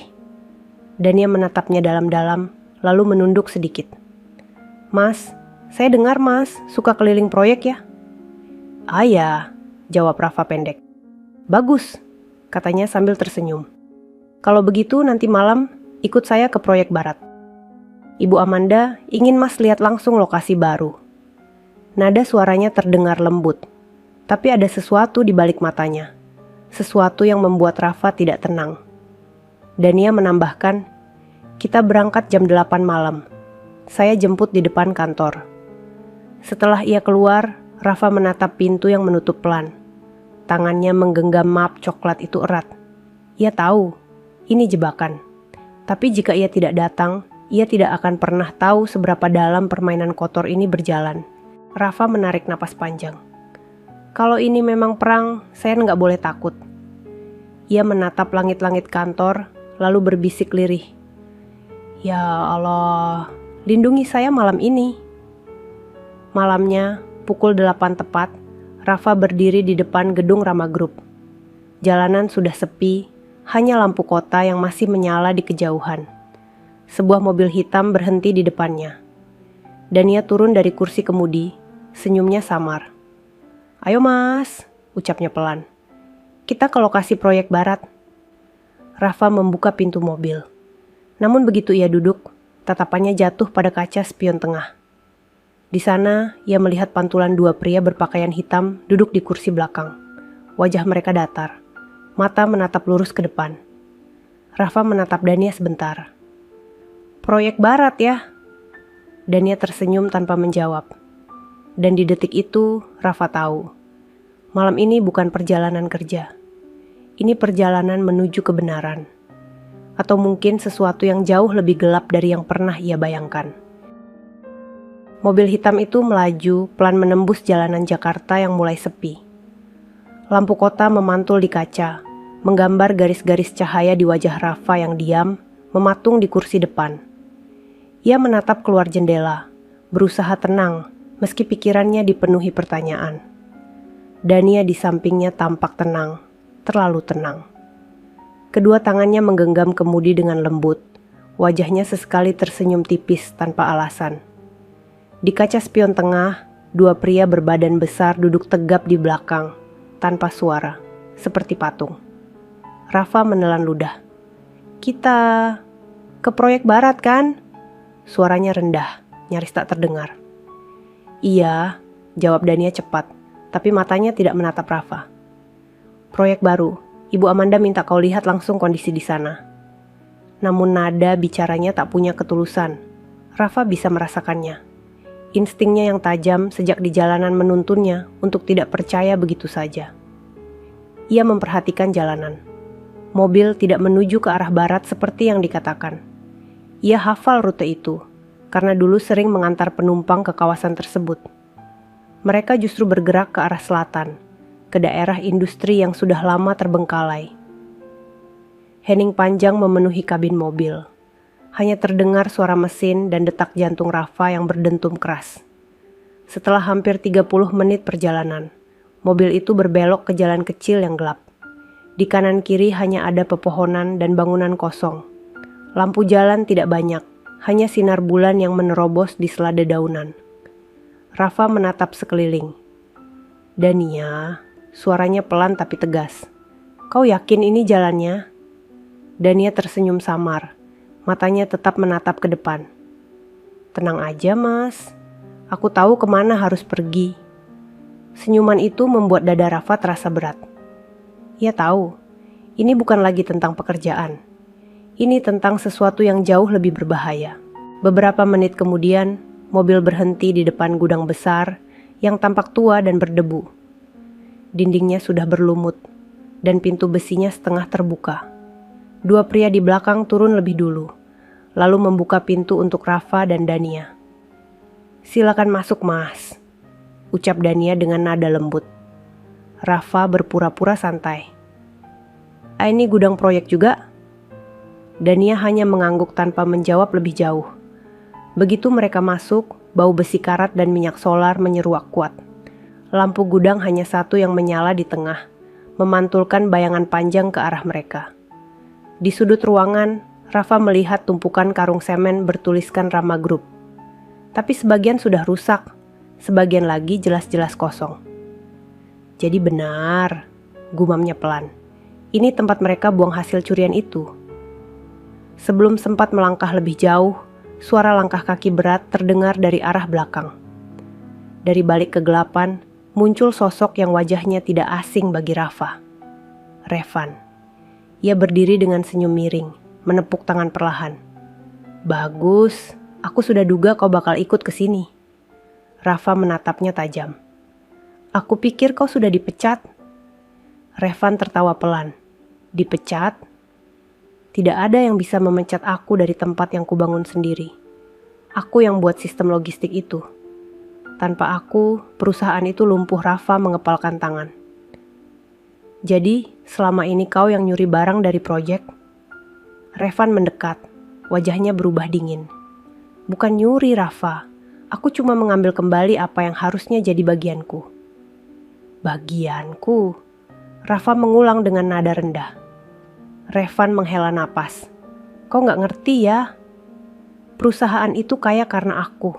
Tapi Amanda dan ayahnya memperlakukanku kayak budak. Mereka buang aku begitu saja. Sekarang aku ambil kembali yang mereka rampas dariku. Rafa menggeleng perlahan.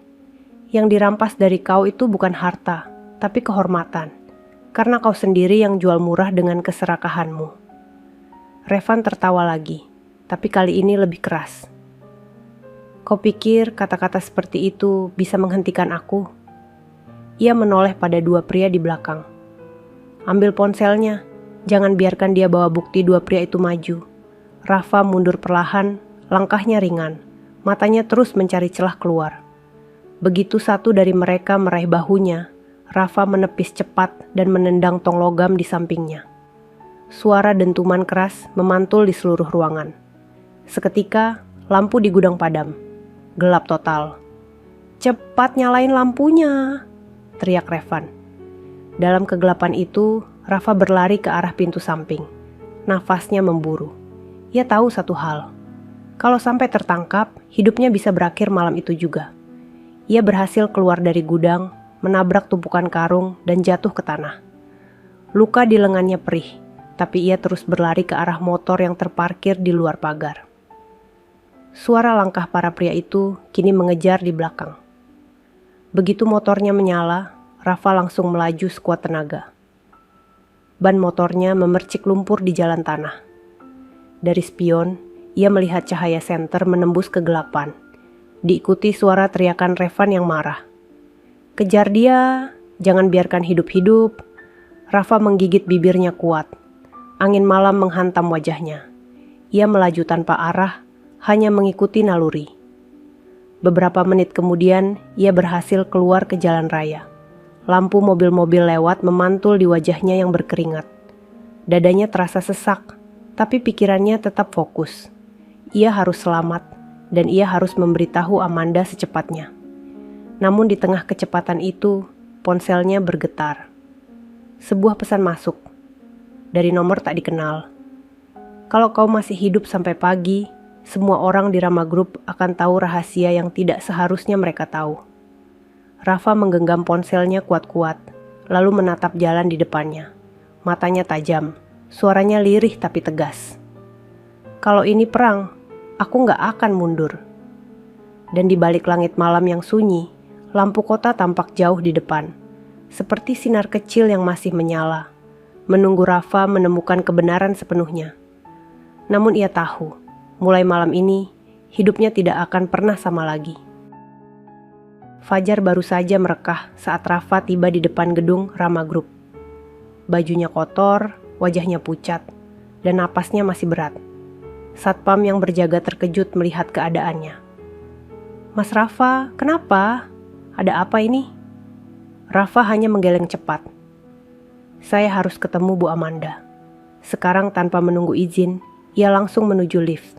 Di dalam, kepalanya berputar. Setiap detik kejadian semalam masih terbayang jelas. Gudang gelap, wajah Revan yang penuh kebencian, dan pesan misterius yang mengancam keselamatan banyak orang. Begitu pintu lift terbuka, Amanda sudah berdiri di depan ruangannya, ditemani Maya dan 2 staf. Wajahnya menegang begitu melihat Rafa. Ya Allah, Rafa, apa yang terjadi padamu? Rafa menarik napas panjang, berusaha menenangkan diri. Bu, saya tahu siapa dalang semua pencurian itu.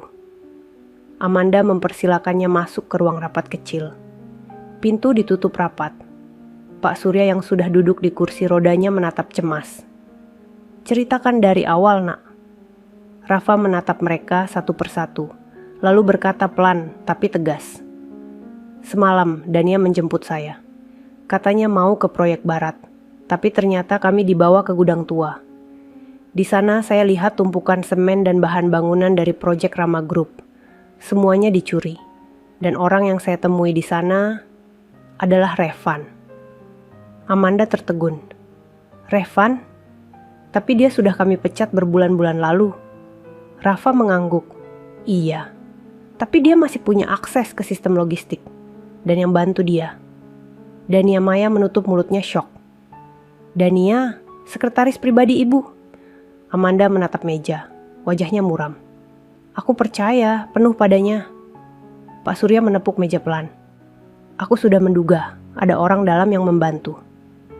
Rafa melanjutkan. Saya punya bukti emailnya, Bu. Tapi semalam sebelum saya sempat mencetak, mereka menyerang saya. Dan saya curiga, mereka tidak akan berhenti sampai saya diam. Amanda menatap Rafa dengan mata yang kini mulai berkilat. Kalau begitu, kita tidak bisa main sembunyi-sembunyi lagi. Aku akan lapor polisi. Namun sebelum Rafa sempat menjawab, Maya masuk tergesa membawa ponsel. Wajahnya panik. Bu Amanda, ibu harus lihat ini. Amanda mengambil ponsel itu dan matanya langsung membesar. Di layar terlihat berita daring dengan judul besar. Skandal korupsi di Rama Group, mantan manajer bongkar data penyelewengan dan menyebut nama CEO muda. Pak Surya menatap tajam. Apa ini? Maya berbisik. Beritanya baru tayang 5 menit lalu, Pak. Dan yang mengirimkan dokumen ke media adalah akun atas nama Revan. Amanda menatap layar itu lama. Rahangnya mengeras. Dia menyerang balik. Rafa mengepalkan tangannya. Dia ingin menjatuhkan ibu. Pak Surya menghela napas berat. Dia ingin menjatuhkan nama keluarga kita. Tapi dia lupa, kejahatan tidak akan bisa menutupi kebenaran. Amanda menatap Rafa dalam-dalam. Rafa, kau masih punya salinan email Dania dan Revan? Rafa mengangguk. Masih, Bu, saya simpan di flash disk. Tapi saya takut mereka juga tahu Amanda berdiri. Kita harus ke polisi sekarang, sebelum mereka sempat kabur. Namun begitu mereka bersiap keluar, Maya berlari masuk lagi. Kali ini lebih panik. Bu, Dania baru aja keluar dari gedung ini. CCTV lihat dia bawa koper besar, menuju basement. Amanda menatap Rafa. Kau ikut aku. Rafa mengangguk cepat. Basement gedung itu sepi. Hanya suara langkah mereka yang bergema. Lampu remang membuat suasana terasa tegang. Amanda melangkah cepat sambil menatap sekeliling. Dania, suaranya menggema. Berhenti sebelum semuanya terlambat. Tidak ada jawaban. Rafa menatap ke arah parkiran paling ujung. Dan di sana, bayangan seorang wanita tampak sedang membuka bagasi mobil. Tubuhnya tegang dan di tangannya terlihat koper hitam besar. Dania, teriak Amanda lagi. Wanita itu menoleh pelan. Wajahnya pucat, mata basah. Bu, saya terpaksa, suaranya bergetar. Saya cuma butuh uang itu untuk keluarga saya. Amanda melangkah maju. Kalau kau butuh bantuan, aku bisa bantu. Tapi bukan begini caranya. Dania menggeleng kuat. Saya sudah terlalu dalam. Revan tidak akan biarkan saya hidup kalau saya berhenti sekarang. Rafa maju selangkah. Dania, dengarkan saya. Revan hanya pakai kamu. Begitu uangnya habis, kamu juga akan dibuang. Air mata Dania jatuh. Tapi ia mundur perlahan sambil membuka pintu mobil. Terlambat, Mas Rafa. Semua sudah berjalan. Namun sebelum ia sempat masuk ke mobil, suara keras menggema dari arah pintu masuk basement. Dania, jangan bergerak. Beberapa petugas kepolisian muncul, lengkap dengan senjata. Maya ternyata sudah menelepon polisi diam-diam. Amanda menatapnya dengan lega, lalu menoleh ke Dania. Selesai sudah. Dania menutup wajahnya, menangis. Polisi langsung mengamankan koper dan memeriksa isinya. Tumpukan uang tunai, dokumen palsu, dan bukti transaksi. Rafa berdiri di samping Amanda, menatap pemandangan itu dengan campuran lega dan sedih. Ia tidak senang melihat orang lain jatuh, tapi ia tahu kebenaran memang harus dibuka. Ketika polisi membawa Dania keluar, wanita itu sempat menatap Rafa. Maaf, Mas. Saya dulu sempat menertawakanmu, tapi ternyata cuman kamu yang benar-benar jujur di antara kami. Rafa tidak berkata apapun. Ia hanya menunduk, memberi salam hormat kecil. Sore harinya, berita baru muncul di televisi. Judulnya berbeda kini. Rama Group bersih dari tuduhan. Dalang penyelewengan ditangkap Amanda menonton dari ruang kerjanya. Di sebelahnya, Pak Surya tersenyum haru, dan Rafa berdiri dengan wajah tenang. Aku tak akan pernah lupa hari ini, kata Amanda pelan. Kalau bukan karena kamu, mungkin semua ini sudah hancur. Rafa menatapnya sopan. Saya cuma melakukan apa yang benar, Bu. Pak Surya tertawa kecil.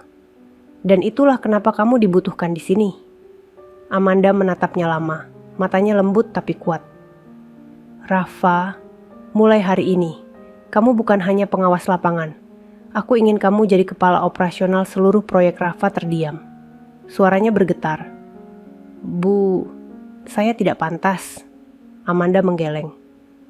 Kau pantas, karena aku butuh seseorang yang bisa menjaga kebenaran, bukan hanya angka. Rafa menunduk dalam, lalu berkata lirih. Terima kasih, Bu. Saya janji akan jaga kepercayaan ini. Di luar jendela, matahari sore perlahan tenggelam di balik gedung-gedung tinggi. Dan untuk pertama kalinya sejak malam memalukan di acara makan-makan itu, Rafa benar-benar merasa bebas.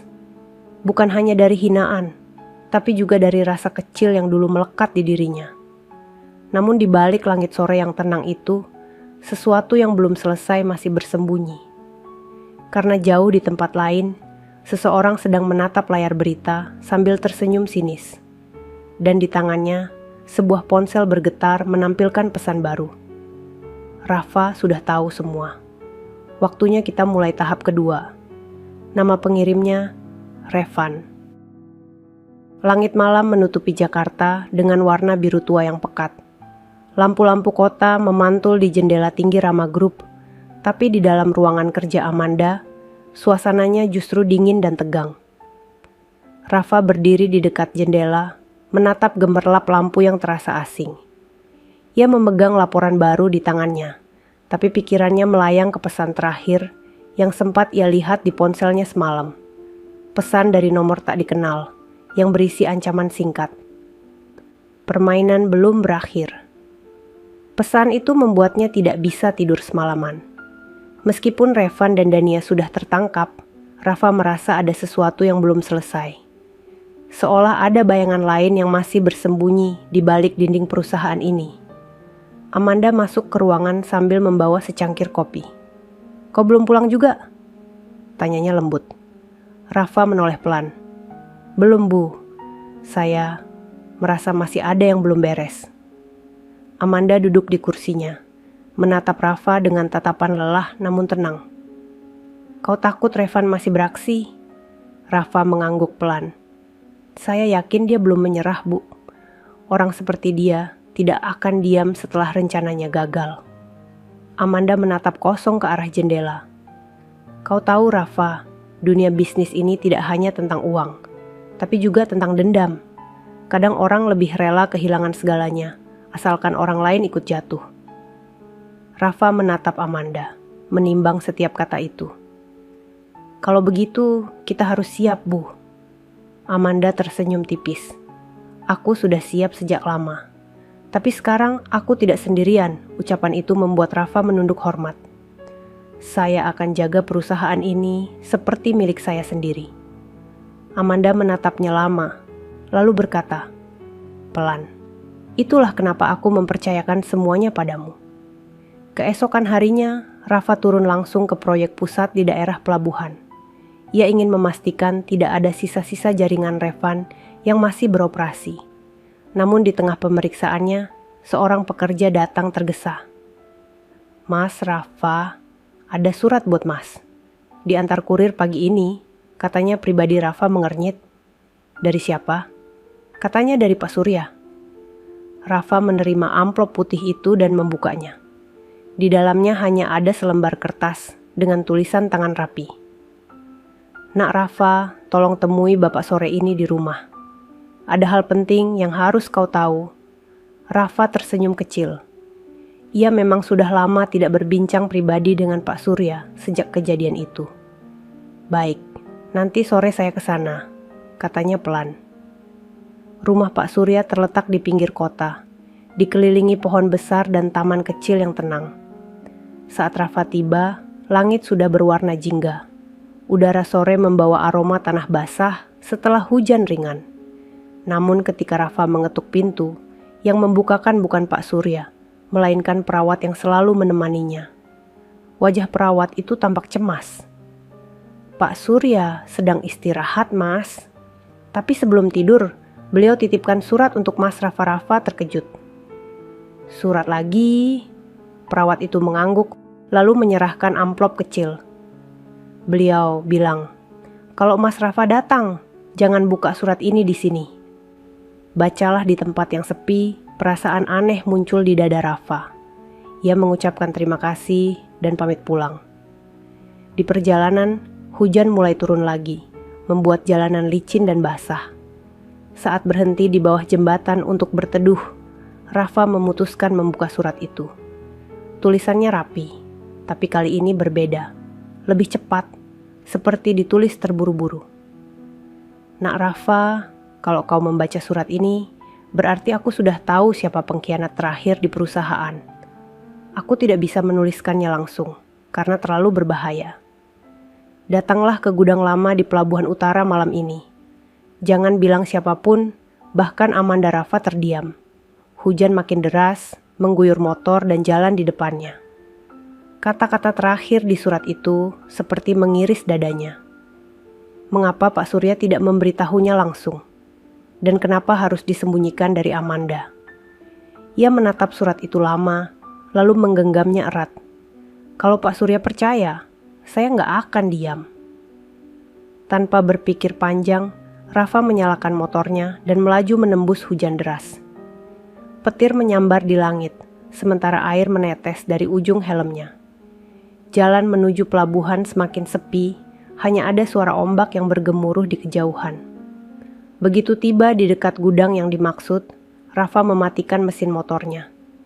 Tempat itu gelap dan kosong, sama seperti gudang tempat ia diserang dulu. Ia berjalan perlahan, langkahnya bergema di lantai basah. "Pak Surya," panggilnya pelan. "Bapak di sini?" Tidak ada jawaban. Rafa menatap sekeliling. Hanya ada bayangan peti kemas dan air hujan yang menetes dari atap. Lalu dari arah belakang, suara pintu besi bergemerincing pelan. Rafa menoleh cepat. Cahaya kecil muncul dari senter yang menyorot ke wajahnya. Seseorang berdiri di balik cahaya itu, dan suara yang keluar membuat jantungnya berhenti berdetak sejenak. "Sudah lama, Rafa." Rafa menatap tajam. Suara itu ia kenal. "Revan," gumamnya pelan. Pria itu melangkah maju. Wajahnya tampak lebih kurus, tapi senyum sinisnya tetap sama. "Kau pikir aku akan semudah itu menyerah?" Rafa memundurkan langkah. "Di mana Pak Surya?" Revan tertawa kecil. "Kau datang ke sini karena surat itu kan?" "Surat yang seolah-olah dari Pak Surya?" Rafa menatapnya kaget. "Jadi, itu jebakan?" "Bukan jebakan, Rafa," jawab Revan pelan. "Itu undangan. Untuk akhir permainan kita." Rafa mengepalkan tangannya. "Apa maumu?" Revan mendekat perlahan, matanya berkilat. "Aku cuma mau satu hal," balas dendam, suara petir menggema di langit. Di belakang Revan muncul dua bayangan lain, pria-pria yang sama yang dulu mengejar Rafa di malam gelap itu. Dan Rafa tahu, malam ini akan menjadi malam paling panjang dalam hidupnya. Hujan semakin deras, menimpa atap seng gudang tua itu dengan suara seperti ribuan peluru kecil. Angin laut membawa bau asin dan karat, mencampur udara dengan rasa tegang yang menusuk. Rafa berdiri tegak, tubuhnya basah kuyup, tapi pandangannya tidak lepas dari Revan yang kini melangkah pelan ke arah tengah ruangan. "Ternyata kau berani juga datang sendiri," ucap Revan dengan senyum dingin. "Aku pikir setelah malam itu kau bakal sembunyi di balik rok Amanda." Rafa mengepalkan tangan, Rahangnya mengeras. Aku datang bukan karena takut padamu. Aku datang karena ingin tahu kenapa kau masih mengejar ini semua. Kau sudah kalah, Revan. Revan tertawa, suaranya bergema di antara suara hujan. Kalah? Tidak, Rafa. Kau belum tahu apa-apa. Aku kehilangan segalanya karena Amanda dan ayahnya. Tapi aku masih punya satu kartu terakhir. Dan itu apa? Revan melangkah lebih dekat. Satu rahasia yang bisa menghancurkan mereka. Dan kau juga, kalau ikut campur. Rafa menatapnya tajam. Aku sudah terlalu jauh untuk mundur. Kalau kau pikir aku akan biarkan kau rusak nama baik mereka lagi, kau salah besar. Revan berhenti 2 langkah di depan Rafa. Air menetes dari rambutnya ke wajah. Tapi senyum sinisnya tidak hilang. Kau tahu kenapa aku bisa masuk lagi ke sistem perusahaan setelah dipecat? Rafa diam. Revan melanjutkan. Karena seseorang dari dalam yang bantu aku. Dan orang itu bukan Dania. Petir menyambar, menerangi wajah Revan yang kini berubah serius. Orang itu jauh lebih tinggi dari yang kau kira. Seseorang yang bahkan Amanda percaya sepenuhnya. Rafa tertegun. Siapa orang itu? Revan hanya tertawa kecil. Kalau ku kasih tahu sekarang, di mana serunya? 2 pria di belakang Revan mulai bergerak, memutar ke arah kiri dan kanan, seperti hendak mengepung. Rafa tahu, situasi ini tidak akan berakhir dengan kata-kata. Ia melangkah mundur perlahan, memperhatikan setiap gerakan mereka. Revan mengeluarkan ponsel dari saku. Lihat ini. Layar ponsel itu memperlihatkan sebuah rekaman. Amanda berbicara di ruangan kerjanya dengan seseorang. Wajah lawan bicaranya tidak jelas. Tapi dari suara, Rafa mengenali nada itu, suara Pak Surya. Dalam rekaman itu, terdengar Amanda berkata dengan nada marah, kalau proyek itu tidak menghasilkan, hentikan saja. Kita sudah rugi terlalu banyak. Dan suara Pak Surya menjawab lemah. Tapi, nak, kalau kita hentikan sekarang, ratusan pekerja kehilangan pekerjaan. Amanda menjawab tegas. Aku tidak peduli. Aku pemiliknya, bukan malaikat. Revan menatap Rafa dengan kemenangan di wajahnya. Bagaimana? Masih yakin mereka suci? Rafa menatap layar itu lama, matanya bergetar. Tapi kemudian ia menggeleng pelan. Aku tidak percaya. Itu potongan video, Revan. Kau bisa ubah apapun dengan teknologi, Revan menyeringai.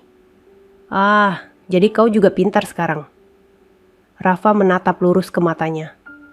Aku nggak tahu permainan apa yang kau rencanakan. Tapi satu hal yang aku tahu. Kebencianmu sudah butakan segalanya. Revan tertawa keras. Tapi tawa itu pecah di antara suara guntur.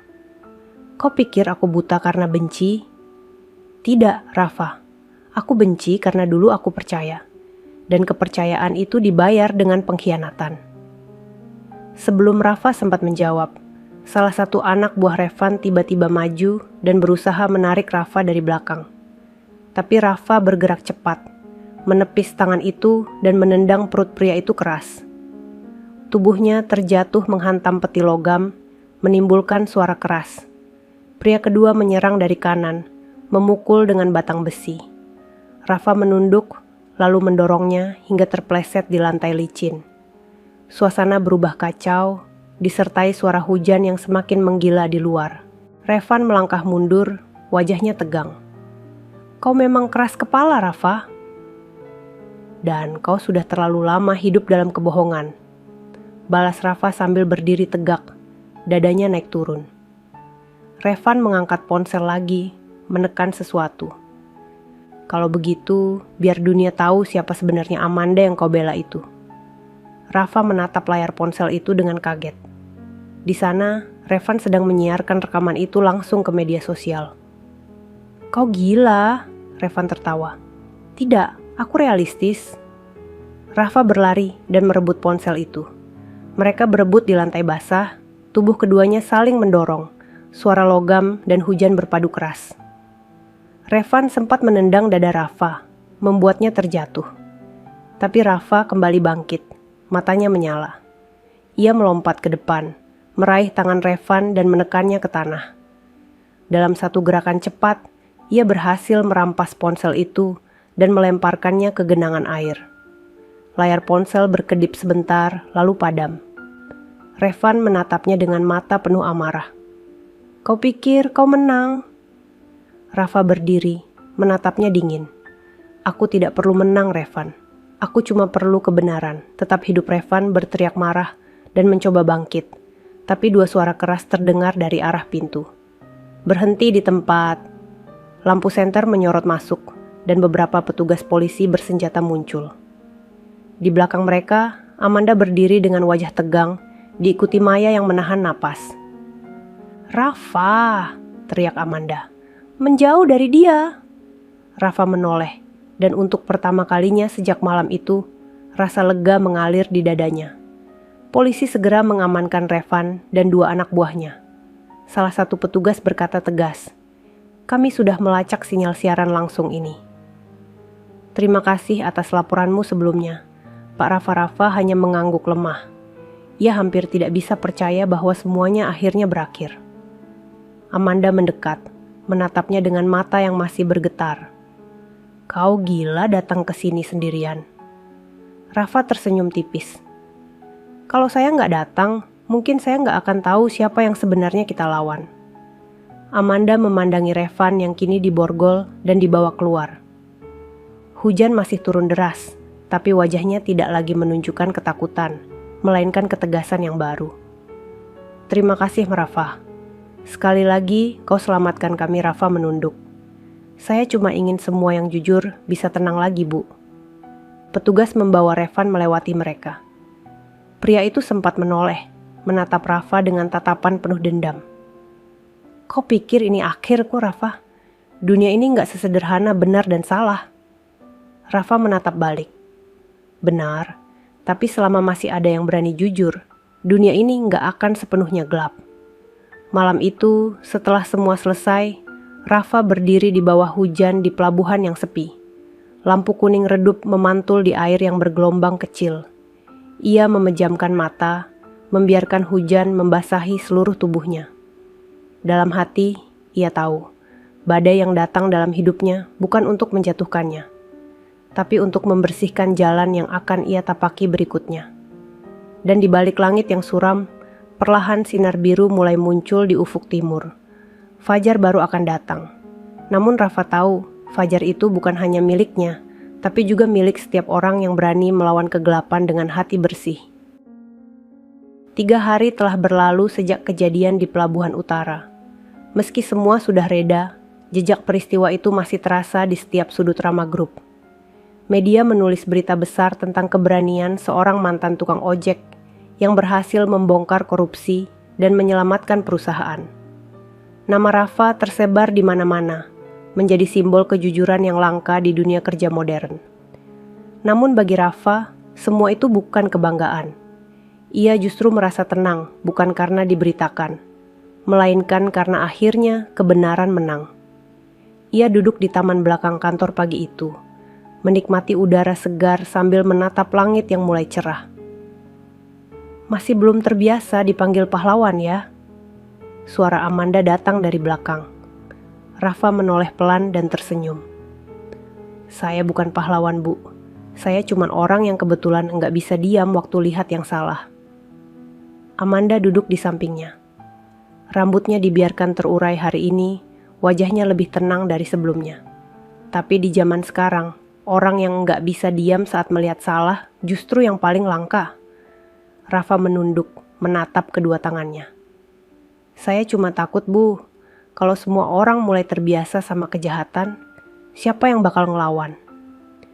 Amanda menatapnya lama, lalu berkata pelan, "Kau tahu, Rafa, kadang aku merasa perusahaan ini baru benar-benar hidup sejak kau datang." Rafa menggeleng cepat. "Jangan bilang begitu, Bu. Saya cuma nyumbang sedikit. Yang besar tetap Ibu dan Pak Surya." Amanda tersenyum kecil. Ayah senang sekali waktu tahu semuanya sudah selesai. Tapi beliau juga sedih, karena merasa tak bisa mengenal Revan lebih cepat sebelum dia berubah begitu jauh. Rafa mengangguk. "Saya ngerti, Bu. Kadang orang nggak lahir jahat, cuma salah jalan. Mereka terdiam sejenak. Angin berhembus pelan, membawa aroma tanah basah dan suara burung dari taman kecil di sudut gedung. Menjelang siang, Rafa dipanggil ke ruang rapat utama. Saat ia masuk, semua pegawai sudah berkumpul. Di depan ruangan, Pak Surya duduk di kursi rodanya, didampingi Amanda. Begitu Rafa melangkah, semua orang berdiri dan bertepuk tangan. Rafa terkejut. Apa ini? Amanda berdiri. Hari ini bukan rapat biasa, Rafa. Ini hari di mana perusahaan secara resmi ingin berterima kasih padamu. Pak Surya tersenyum hangat. Nak, sejak hari pertama kau datang dengan jaket lusuh dan wajah berdebu, kau sudah memberi pelajaran untuk semua orang di sini, bahwa rendah hati lebih kuat dari 1000 gelar, dan kejujuran lebih berharga dari 1000 kata manis. Suara tepuk tangan kembali terdengar. Kali ini lebih lama. Rafa menunduk, pipinya memanas. Pak, Bu, saya nggak tahu harus ngomong apa. Saya cuma ngelakuin apa yang seharusnya. Amanda melangkah mendekat, lalu menyerahkan sebuah kotak kecil berwarna hitam. Ini simbol rasa terima kasih kami. Rafa membuka kotak itu pelan. Di dalamnya ada pin berwarna emas bertuliskan Integrity First. Kejujuran yang pertama. Ia memandang benda itu lama, lalu berkata lirih, Terima kasih Bu, tapi saya takut nggak bisa jaga ini sendirian. Amanda tersenyum hangat. Kau tidak sendirian, Rafa. Mulai hari ini, seluruh Rama Group berdiri di belakangmu. Ruangan kembali hening, tapi keheningan itu penuh arti. Pegawai yang dulu sempat menghina kini menatap Rafa dengan mata berkaca-kaca. Beberapa dari mereka bahkan maju menghampiri, menyalami tangan Rafa dengan tulus. Maafkan kami Mas Rafa, ucap salah satu dari mereka. Kami dulu terlalu sombong buat lihat orang baik. Rafa menggenggam tangan mereka satu persatu. Yang penting sekarang kita sama-sama belajar. Kita mulai lagi dari nol. Pak Surya mengangguk pelan. Itu yang ingin saya dengar. Sore harinya, Rafa pulang lebih cepat dari biasanya. Ia melewati jalan kecil menuju kontrakannya. Motor tuanya masih setia menemaninya. Tapi kini, setiap kali orang melihatnya, mereka tersenyum dan menyapa ramah. Tidak ada lagi tatapan rendah. Sesampainya di depan rumah, Rafa menatap jaket Grab lamanya yang tergantung di paku dinding. Ia mengambilnya perlahan, mengelusnya lembut seperti sahabat lama. Kalau bukan karena kamu, mungkin saya nggak bakal sampai sejauh ini, katanya sambil tersenyum kecil. Ia menggantung kembali jaket itu, tapi kali ini di tempat paling tinggi di dinding. Bukan lagi simbol perjuangan, tapi pengingat dari mana ia berasal. Malamnya, Amanda mengirim pesan singkat. Rafa, besok pagi datanglah sedikit lebih awal. Ayah ingin bicara hal penting tentang masa depan perusahaan. Dan aku juga ingin bicara sesuatu padamu. Rafa menatap pesan itu lama. Ada sesuatu dalam kalimat terakhir yang membuat dadanya bergetar halus. Ia tidak tahu apa maksud Amanda, tapi hatinya tiba-tiba tenang. Ia menatap langit malam dari jendela kontrakannya. Lampu-lampu kota berkelip di kejauhan. Terima kasih, Allah, bisiknya pelan. Sudah kasih kesempatan buat orang kecil kayak saya bisa berarti di dunia yang besar ini. Dan di luar sana, bulan bersinar terang, menembus awan tipis, seolah ikut tersenyum menyaksikan seorang pria sederhana yang akhirnya menemukan tempatnya di dunia. Namun tanpa Rafa sadari, di kejauhan, seseorang sedang duduk di dalam mobil hitam yang terparkir di seberang jalan. Di tangan orang itu, ponsel menyala dengan foto Rafa di layar. Sebuah suara berat terdengar dari speaker. Targetnya masih hidup.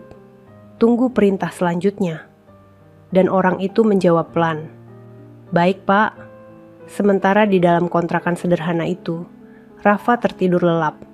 Tidak tahu bahwa permainan besar yang dimulai oleh Revan ternyata belum benar-benar berakhir. Pagi itu, udara terasa lebih dingin dari biasanya. Langit Jakarta sedikit mendung, seperti menyimpan sesuatu yang belum selesai. Rafa bangun lebih awal dari biasanya, menyiapkan diri untuk pertemuan penting dengan Pak Surya dan Amanda. Ia tidak tahu apa yang akan dibicarakan, tapi isi pesan semalam dari Amanda masih terngiang di kepalanya.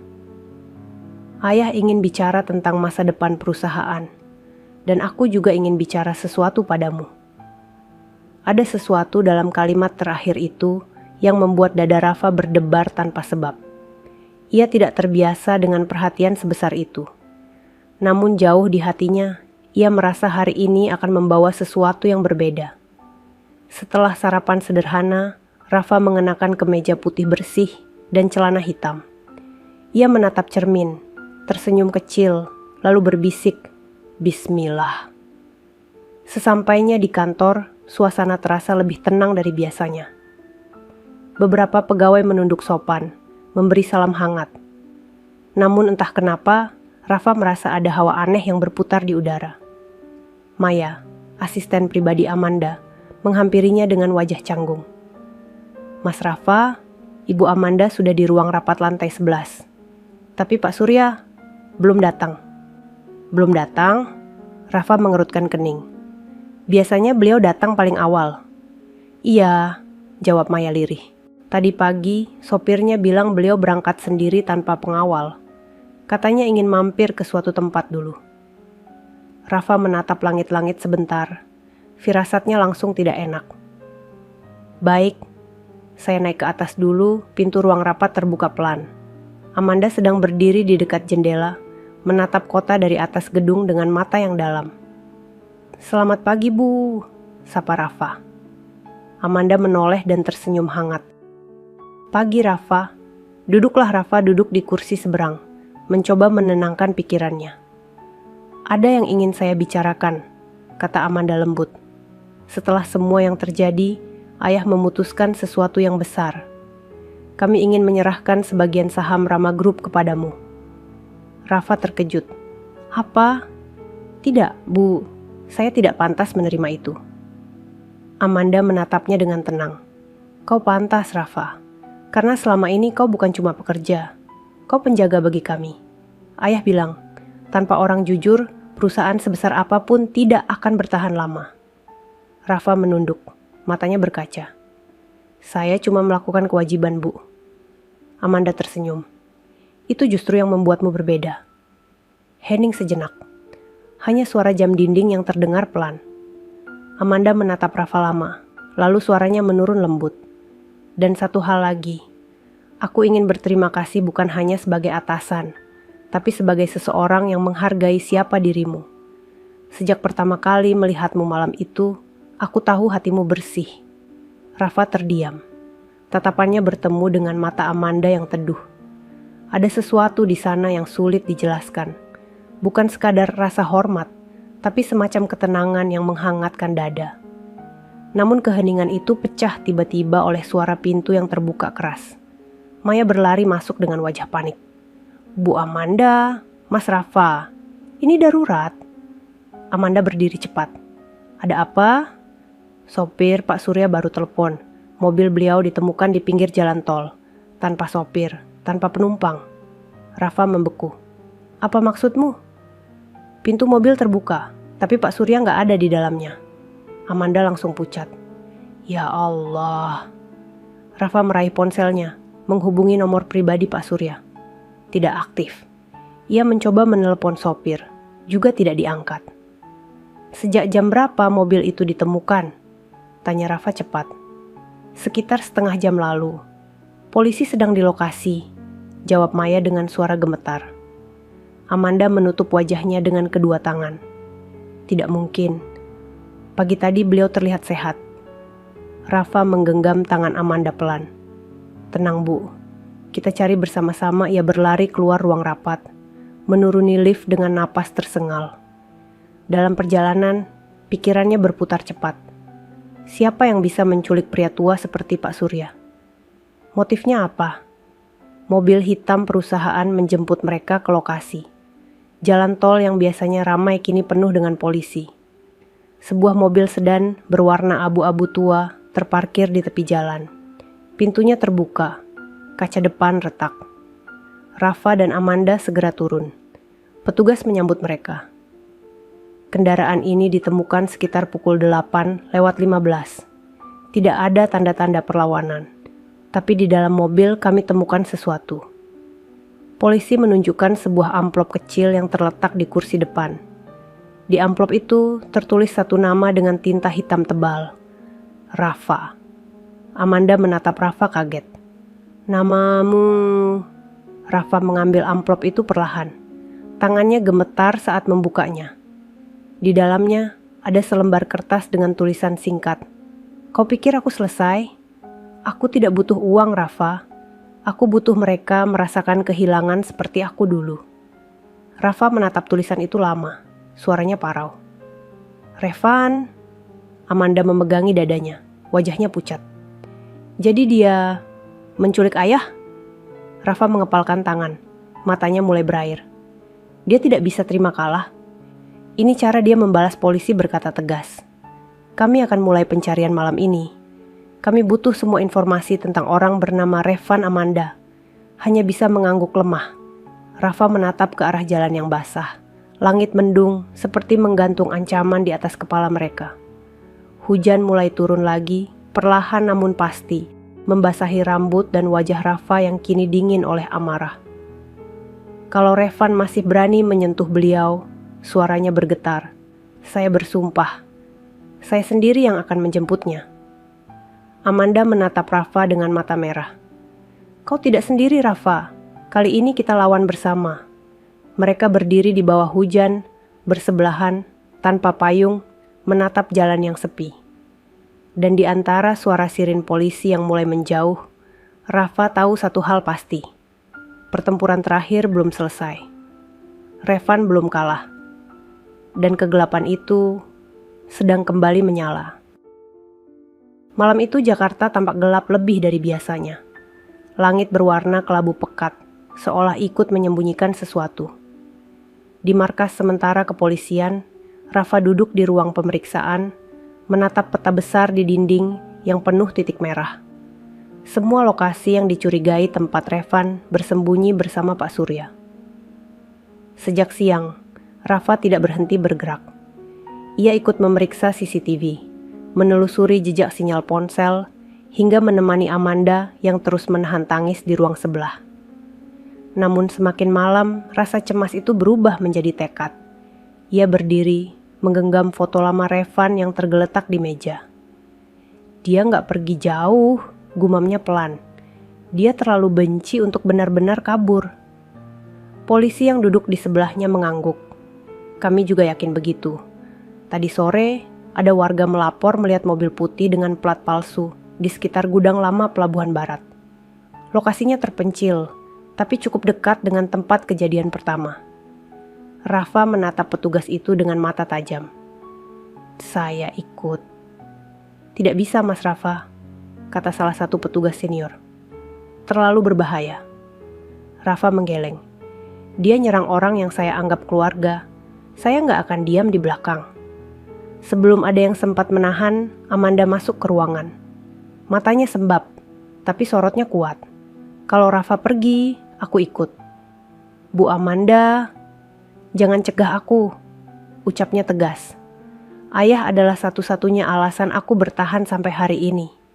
Aku nggak akan tinggal diam, polisi akhirnya mengalah.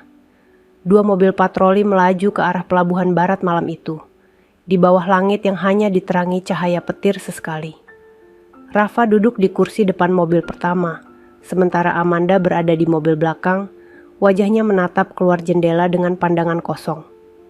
Ketika mereka tiba di lokasi, suasana sunyi menyelimuti seluruh kawasan. Gudang tua berdiri di ujung pelabuhan, dengan lampu kecil yang berkedip lemah di dekat pintu besi. Hujan baru saja reda, tapi aroma laut dan karat masih kuat di udara. Petugas berpencar. Rafa melangkah perlahan ke arah pintu gudang, hatinya berdebar hebat. Setiap suara langkahnya bergema di antara peti dan tong kosong. Revan, teriaknya lantang. Aku tahu kau di sini, lepaskan Pak Surya. Tidak ada jawaban, hanya suara rantai bergesek di dalam, lalu sebuah tawa pelan menyusul dari kegelapan. Cepat juga kau menemukan tempat ini. Rafa menoleh. Revan berdiri di dekat pilar besi. Wajahnya tampak lebih letih tapi matanya tetap liar. Di belakangnya, kursi roda Pak Surya tampak terikat. Tubuhnya duduk lemas tapi masih sadar. "Bapak!" teriak Rafa. Pak Surya membuka mata pelan. "Rafa!" Suaranya lemah. "Hati-hati!"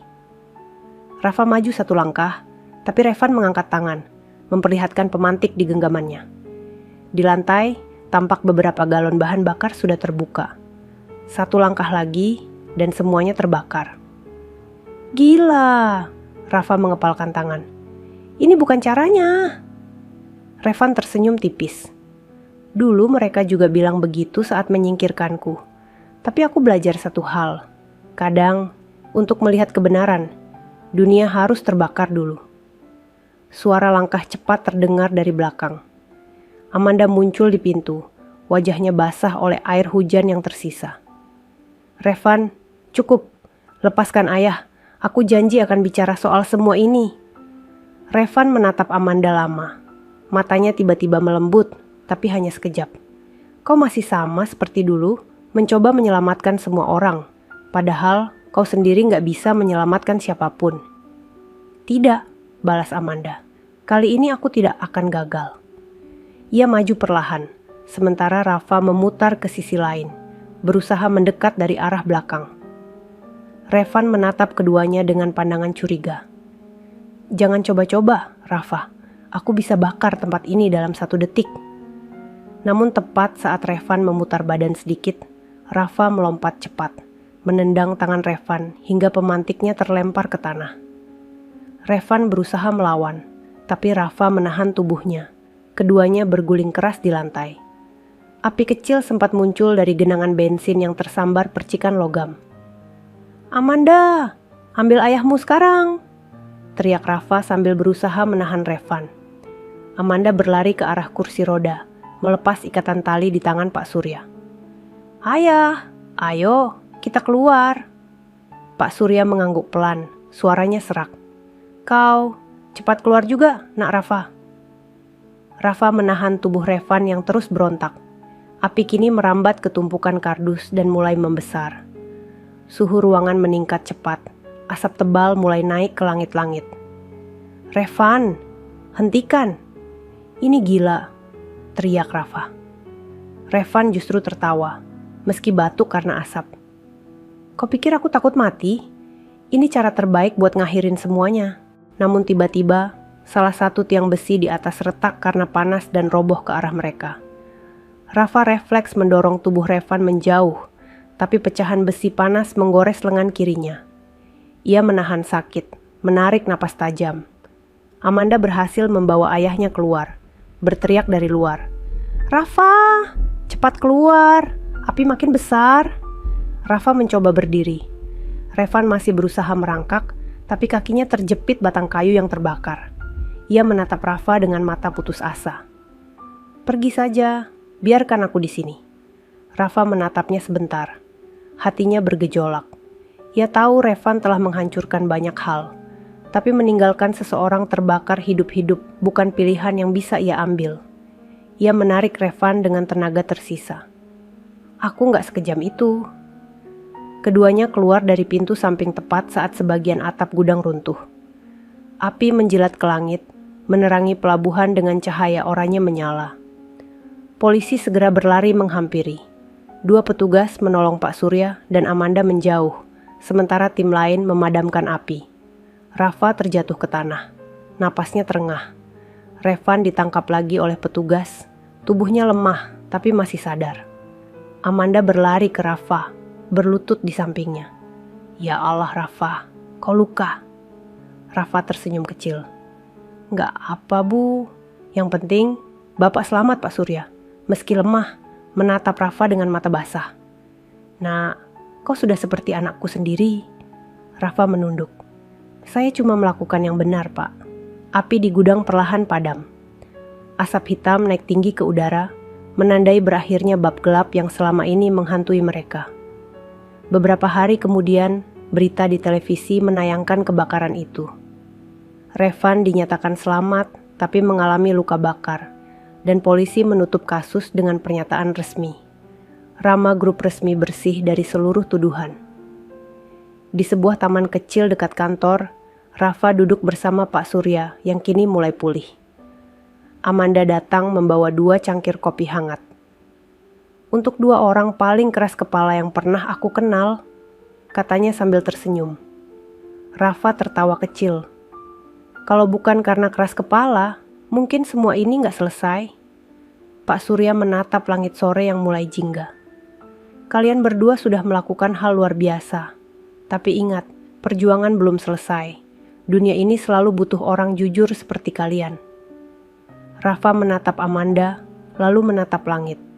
Saya janji, Pak. Saya bakal terus jaga apa yang sudah kita bangun. Amanda menatap Rafa dalam-dalam, lalu berkata pelan, dan aku akan pastikan orang seperti kamu nggak akan pernah jalan sendirian lagi. Mata mereka bertemu dalam diam yang hangat. Angin sore meniup lembut dedaunan pohon. Dari kejauhan, suara azan maghrib terdengar memecah langit jingga. Rafa menatap ufuk barat yang perlahan berubah gelap. Dalam hatinya ia tahu, perjalanan panjangnya akhirnya menemukan akhir yang tenang. Bukan kemenangan yang ia dapat, tapi ketenangan. Sesuatu yang lebih berharga dari semua tepuk tangan dan pujian dunia. Ia menarik napas dalam-dalam dan berbisik lirih. Terima kasih, Allah, sudah menuntun langkah saya sampai sejauh ini. Di atas sana, awan yang sempat hitam kini berubah oranye keemasan. Dan untuk pertama kalinya setelah sekian lama, Rafa tersenyum tanpa beban, menatap fajar yang datang bukan dari timur, tapi dari dalam hatinya sendiri. Tamat. Sahabat semuanya, ceritanya telah selesai. Terima kasih sudah menyimak cerita tadi hingga selesai. Semoga cerita tadi bisa memberikan banyak pelajaran kepada kita semua. Sebelum kami akhiri video ini, jika kalian berkenan dan menyukai cerita seperti ini, jangan lupa klik suka, tinggalkan komentar, bagikan cerita ini kepada sahabat kalian, dan pastikan subscribe channel Sudut Hikmah, agar kalian bisa selalu menonton cerita-cerita terbaru dan inspiratif dari channel kami. Terima kasih. Wassalamualaikum warahmatullahi wabarakatuh.